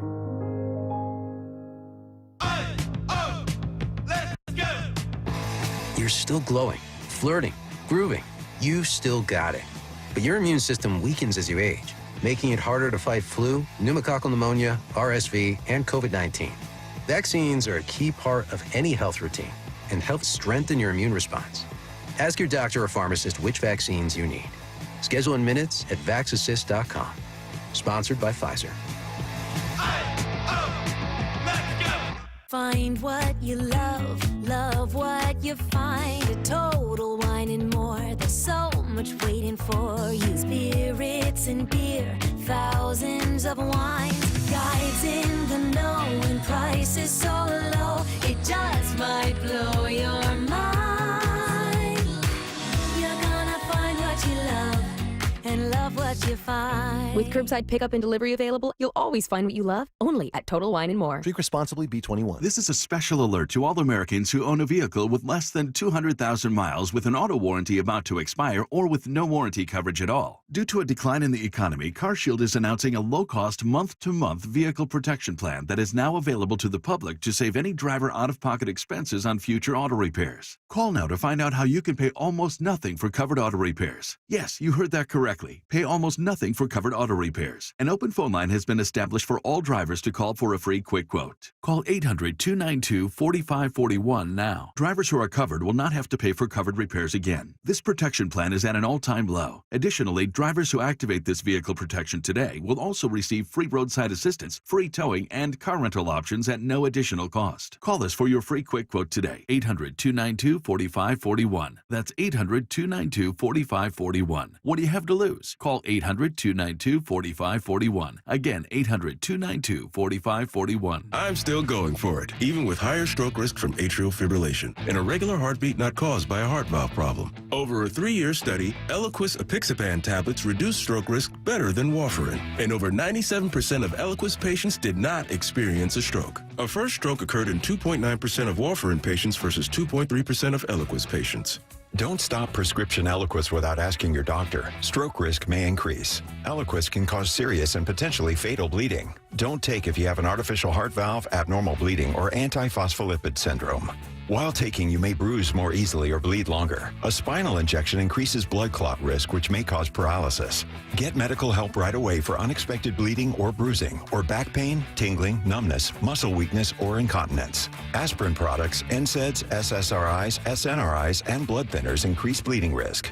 Tell your doctor about planned medical or dental procedures. Learn more at Eliquis.com or call 1-855-ELIQUIS. This is Seattle Sports. Streaming through the Seattle Sports app. KIRO AM Seattle. KIRO FM HD2 Tacoma. Home of the Seahawks, Mariners, and everything Seattle sports. First National League team to win back-to-back World Series since the 75-76 Cincinnati Reds. Doug Glanville, your final thought heading into Game 3. You know, I mean, it's exciting to watch these two teams because of you talk about how they're constructed, how they're built. There's such different storylines, when you talk about a whole country behind the Blue Jays, and the Dodgers have just been that marquee team, and they just get more marquee. You get Shohei Ohtani, you get these great Japanese pitchers, you have stars everywhere. But in the end, you got to minimize your mistakes. You got to capitalize on the other team's mistakes. You got to play clean baseball. And that's the theater of it. That's why you just don't know what's going to happen. So I'm just excited to see these teams put it all out there, and one game at a time we'll find a champion. Let's pause 10 seconds for station identification. You're listening to Major League Baseball on ESPN Radio and the ESPN app. This is Seattle Sports. Streaming through the Seattle Sports app. KIRO AM Seattle. KIRO FM HD2 Tacoma. Coming up next on Baseball Tonight, presented by Grainger, Tyler Glasnow throws the game's first pitch of Game 3. This is the 2025 World Series on ESPN Radio and the ESPN app. Okay, I have to tell you, I was just looking on eBay where I go for all kinds of things I love, and there it was. That hologram trading card. One of the rarest. The last one I needed for my set. Shiny like the... designer handbag of my dreams. One of a kind. eBay had it, and now everyone's asking, ooh, where'd you get your... windshield wipers. eBay has all the parts that fit my car. No more annoying... just beautiful. Millions of finds, each with a story. eBay. Things people love. The NFL International Games continue on NFL Network. And here, our stars come out in the morning. Week 10, Bijan Robinson and the Falcons. Touchdown, Atlanta! Take on Daniel Jones and the Colts in Berlin. Fireworks in the fourth quarter! Then in Week 11, Jaden Daniels and the Commanders. Touchdown, Washington! Face Tua and the Dolphins in Madrid. Snooze off, game on. It's Sunday Morning Football. Continues November 9th at 9:30 Eastern, only on NFL Network.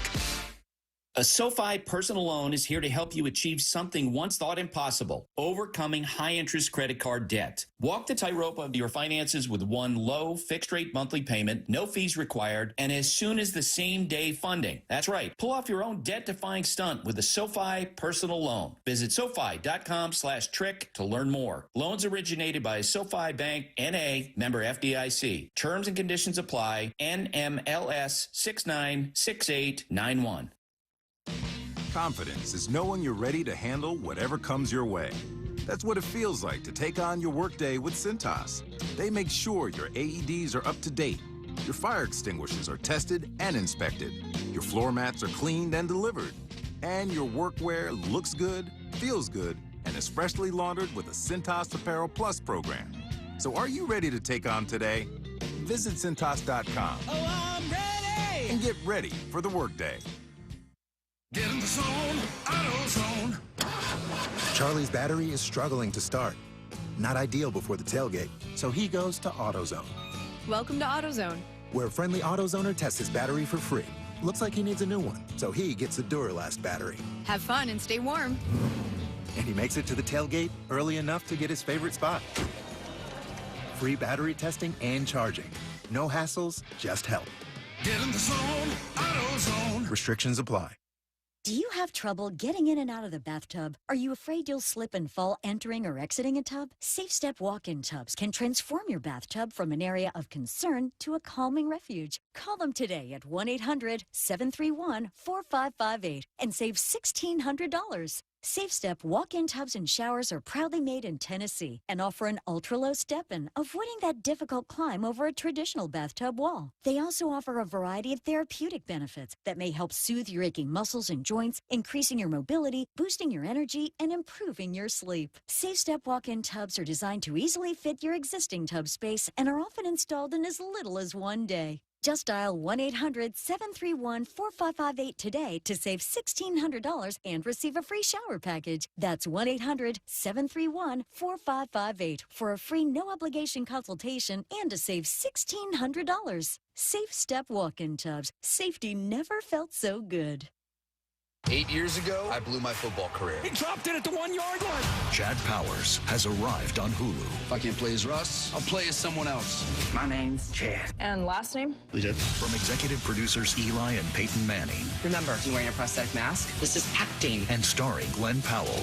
He thinks you're a rubber Chutele. Not rubber. I'm a man made of flesh. The Hulu original series, Chad Powers, is now streaming on Hulu and Hulu on Disney Plus for bundled subscribers. Terms apply. New episodes Tuesdays.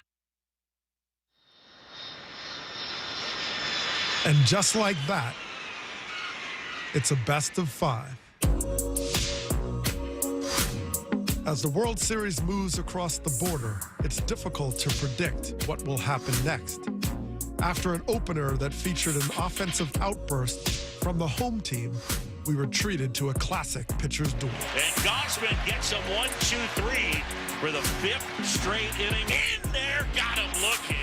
Yamamoto strikes out the side. Not to mention some incredible defense. Guerrero over the shoulder on a mile-high pop-up. And yes, some power, this time from the road team. Left field, down the line, and it is gone.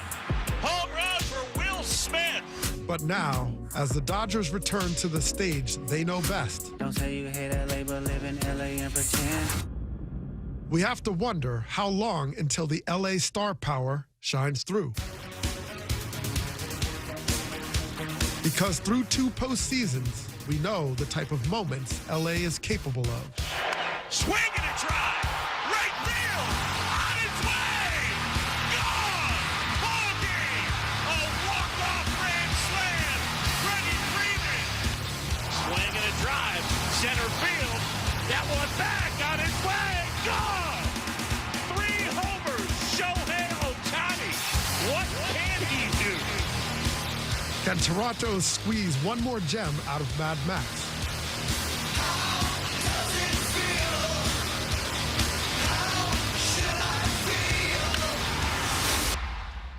Or will the favorites take their first series lead of the Fall Classic?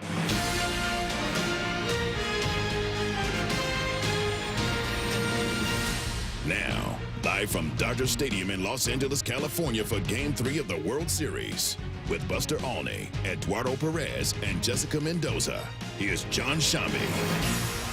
Welcome to Los Angeles, everybody. A gorgeous night for baseball as we get set for action in Game 3. The exchange of lineup cards down at home plate. The bench coach for the Dodgers, Danny Lehman, is handing over the card. Don Mattingly, the bench coach for the Blue Jays, along with the six-man umpiring crew. Tonight, the crew chief, Mark Wegner, has the plate. John Shambi, Eduardo Perez, and Jessica Mendoza. Let's get right at our game plan. It's brought to you by eBay. Millions of finds, each with a story. eBay, things people love. Eduardo, how about a game plan for this one here tonight? I think it's early and often. I think today both starting pitchers are going to be tested. We don't know what we're going to get out of a well-rested Tyler Glasnow. Will he be able to land his pitches early, or will the Toronto Blue Jays be able to wait him out? And you look at the side of the Toronto Blue Jays with Max Scherzer on the mound. Does he have the stuff to be able to get out a very potent and dormant lineup that's the Los Angeles Dodgers? It's a heck of a lot different than game 2. So we saw a pitcher's duel, classic Gosman Yamamoto, and I think not only is the offense going to come to life, even more so I think for both of these teams, that we're going to see that bullpen, and the biggest question mark for the Dodgers now really come to fruition. Didn't see it all in game 2, didn't get to see the big dudes in game 1, so now I think it comes down to bullpens in this game. Big Tyler Glasnow leads the Dodgers out onto the field in their home white uniforms, blue caps. Meanwhile, the Blue Jays going with their royal blue alternate tops, road gray pants, blue caps and helmets. Let's check out our starting lineups for tonight's game. The Blue Jays have George Springer leading it off, and he's the designated hitter. Nathan Lucas in left field bats second. Vladimir Guerrero Jr. is in the third spot, and he's at first base. Bo Bichette will hit cleanup, and Bichette is at second base here tonight. Dalton Varsho patrols center field. He'll bat fifth. Alejandro Kirk will do the catching. He'll bat sixth. In right field batting seventh, it's Addison Barger. Ernie Clement will hit eighth at third base. Andres Jimenez will play shortstop, and Jimenez will bat ninth. For Dave Roberts and the Dodgers, it'll go Shohei Ohtani at DH, followed by Mookie Betts at shortstop. Freddie Freeman at third. At first base, Will Smith will clean it up, and he'll do the catching. Max Muncy in back of him will hit fifth. At third base, Teoscar Hernandez in right field will bat sixth. Tommy Edman hits seventh. At second base, Kike Hernandez in left field hits eighth, and batting ninth in center field it is Andy Pages. So as Eduardo mentioned, Tyler Glasnow on 10 days rest. Last pitched October 16th in Game 3 of the NLCS. Went 5 2/3. Gave up a run on 3 hits. This postseason, he's been sensational. This is his third start, his fourth appearance in 13 1/3 innings. 1 run, 7 hits. How about this? If you take it back to the regular season, he hasn't allowed a homer since August 30th. So he's on a pretty good run right now. He got healthy after missing 3 months due to shoulder issues, and now he's pitching likely his best baseball. And what he's done with the breaking ball, and we talk a lot about the fastball, the curveball, the slider has been real, and the swing and miss, Luke. I mean, that's been the biggest thing, is he's really worked hard on really trying to throw within the zone to get that swing and miss. Before, it was a lot on chase. For the last month of the season, the concentration was understanding that the slider can be thrown over the middle part of the plate to still get that swing and miss. It's going to be a test, because you have a Toronto Blue Jay team that's contact first. And we saw in the first game the amount of foul balls that they were able to get out of Blake Snell. 39 total, 22 off Blake Snell. We're going to find out tonight with that well-rested arm what kind of stuff he has. Well, one thing that we are finding out right now, but we knew already, was that George Springer would be greeted by boos. The 2017 World Series MVP with the Astros, and 5 homers in that series. Glasnow ready to work, and we're set to go in Game 3. The big righty delivers. And a breaking ball misses. Nope, that's in for a strike. I beg your pardon. Mark Wegner behind the plate. Strike 1 with the curve, and we are underway. Springer digs back in. Glasnow deals. And another breaking ball. And this one misses. And now it's 1-1. Glasnow pitched 90 1/3 innings during the regular year. 18 starts and a 3.19 ERA. Springer back in. Slightly open stance, right side. Next pitch, tapped softly foul, third base side. And now it's 1-2 as that one rolls off towards the Dodger dugout. Dodgers come out of the third base dugout here on their home field. The visitors, the Blue Jays, out of the first base dugout. And it is loud here. The fans on their feet waving the blue rally towels. The 1-2. Swing and a miss. Struck him out. And he overwhelmed him with a fastball at 98 miles an hour. One up and one down. Our first pitch tonight at 8:11 Eastern time. Game time temperature 71 degrees. Time and temperature brought to you by Rain-X. Rain-X wipers know what it's like to have a loyal fan base. They're the #1 wipers in America. Next time you need wipers, choose Rain-X. There's Nathan Lucas now, left-handed hitter, and the pitch. Swing and a ball lifted in the air, left field towards foul ground. Kike Hernandez settles under it and makes the catch up against the sidewall in foul territory. One pitch, and that's out number 2. And Kike immediately got to the wall and played it off that. Understanding this ballpark plays huge. Talked to him earlier in the day, and he said, look, I'm really comfortable right now in left field. I've been comfortable in other positions, but right now I see myself as the left fielder. So Kike Hernandez starting in left, Teoscar Hernandez in right, and Andy Pajas sandwiched between the two of them in center. Here's the pitch to Guerrero. And a breaking ball misses downstairs. And that was the curve. Ball 1. That one in the dirt. Vladimir Guerrero Jr. hitting .431 with 6 homers, 12 knocked in these playoffs. 3 for 8 so far in the World Series. The 1-0 on the way. Swing and a bouncer foul of third, and Carlos Fabulous, the third base coach, grabs it and tosses it into the seats. Both right-handed hitters, Springer, Vladimir Guerrero. First 2 pitches they saw, curveballs. Felt like Yamamoto the other night utilized his curveball very well against Toronto. The 1-1. Breaking ball hit in the air. Right field, playable for Teoscar Hernandez. Settles under it, makes a two-handed catch. Guerrero is out, and Glasnow gets him quickly and quietly. 1-2-3 go the Jays. We're midway in the first. The Blue Jays nothing, and the Dodgers coming to bat. This is the 2025 World Series on ESPN Radio and the ESPN app.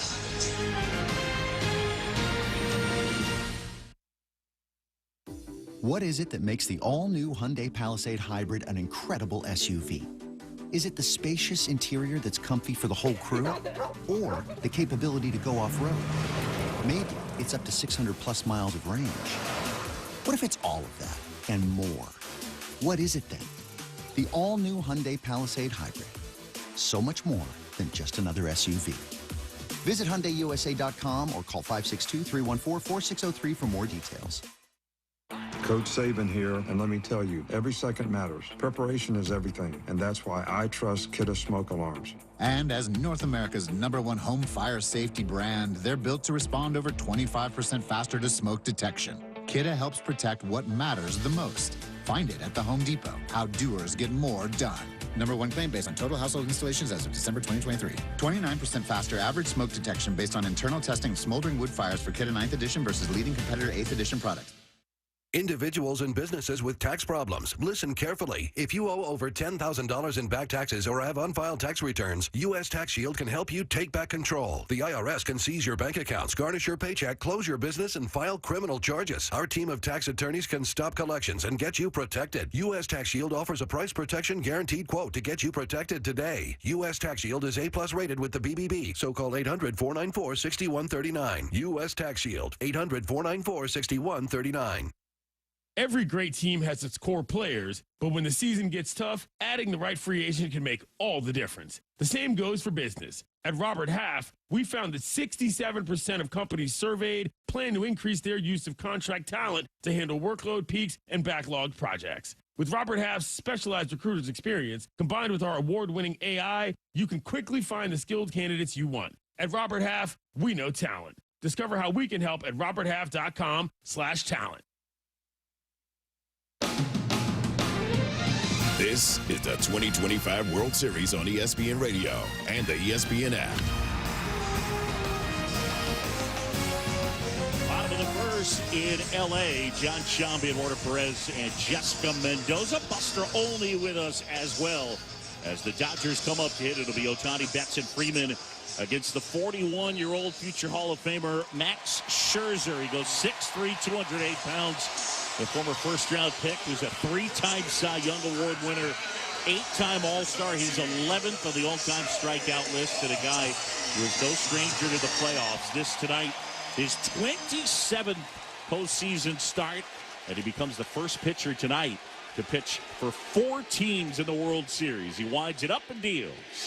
Swing and a ball popped foul out of play, and that one will find the seats to the left. What did Dave Roberts talk to us pregame about wanting to see Shohei Ohtani be more aggressive early in counts when he's getting those fastballs to hit? It was aggressive there. Right there, absolutely. The 0-1. Swing and a ball hammered right field. Fair ball down the line. It'll take a hop. It'll bounce over the wall. It's an automatic double. And that one tattooed by Shohei Ohtani. He's into second and immediately a man in scoring position. Yeah, fastball first pitch and then slider second pitch. And Shohei Ohtani, aggressive again, is able to get to it and keep it fair. Put himself in scoring position immediately. Ohtani did well as he stayed back on that one and kind of a top spin backhand into that right field corner. So man in scoring position, and here is Betts. Scherzer fires, and that one misses low. Ball 1 to Mookie. Pre-game, he received the Roberto Clemente Award, which is just so impressive. The annual MLB award given to the player who best represents the game through positive community involvement and philanthropy. Next offering fouled away, and that one out of play, 1-1. That to me is the MVP of all awards. I mean, to know everything that Mookie Betts can do on the field, but the stuff that he's put in, especially this year with his foundation, so impressive. Yeah, named for one of our greatest players ever, who himself was an amazing humanitarian and philanthropist. The 1-1. And that one is in the dirt. Check swing, appeal to first, didn't go, says Alan Porter, 2-1. And one of our colleagues, Rick Sutcliffe, who you worked with so many times and we worked with so many times, you know, had the pleasure. That's the award that he cherishes the most out of all. Really cool. It's got a Cy Young, but it's all about that, the Roberto Clemente Award. Ohtani at second, nobody out. No score, bottom of the first, the pitch. And Betts fouls it straight back and out of play. And now 2-2 on Mookie. Here tonight, playing at his 85th career postseason game. Hasn't been the offensive year that Betts had hoped for, but there's a chance he could add to his award collection with a Gold Glove maybe this offseason. The 2-2. Swing and a ball lifted in the air. Shallow right field. Guerrero out. Barger long run charging in, and he makes the catch. Just inside the foul line, a fair ball. Addison Barger had a long way to go and was able to grab that. Betts is out, one away. And he misjudged it right out of the get-go. Took a left turn instead of going straight in and to the left. And he had to put the gas to it immediately to get there. Good communication between him and Vladimir Guerrero Jr. as well. One down, and here is Freddie Freeman. No score. We're in the bottom of the first. And Freddie Freeman at the plate. Freeman at .222 in these playoffs. And he does have a home run. Freddie 1 for 6 in the World Series. He's got Ohtani at second, one down. Scherzer kicks, delivers. And that one is a bit high for a ball in the infield. Defensively third to first, Clement, Jimenez, Bichette, and Guerrero. Left to right in the outfield, Lucas, Varsho, and Barger. And a pitch.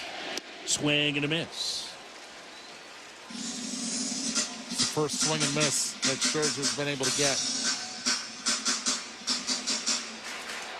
Now, Max Scherzer mentioned 3 times he's won the Cy Young. He played for the Dodgers, part of 2021. The 1-1. Swing and a ball lifted in the air. Left side, Clement. Wandering into foul ground now, back fair territory, under it, and he makes the catch. And there's 2 away. Look, no surprise here. Max Scherzer allowed the highest rate of balls in play in the air this year. So whether it's going good or going badly, the ball's going to be in the air a lot. Absolutely, and doing a good job there.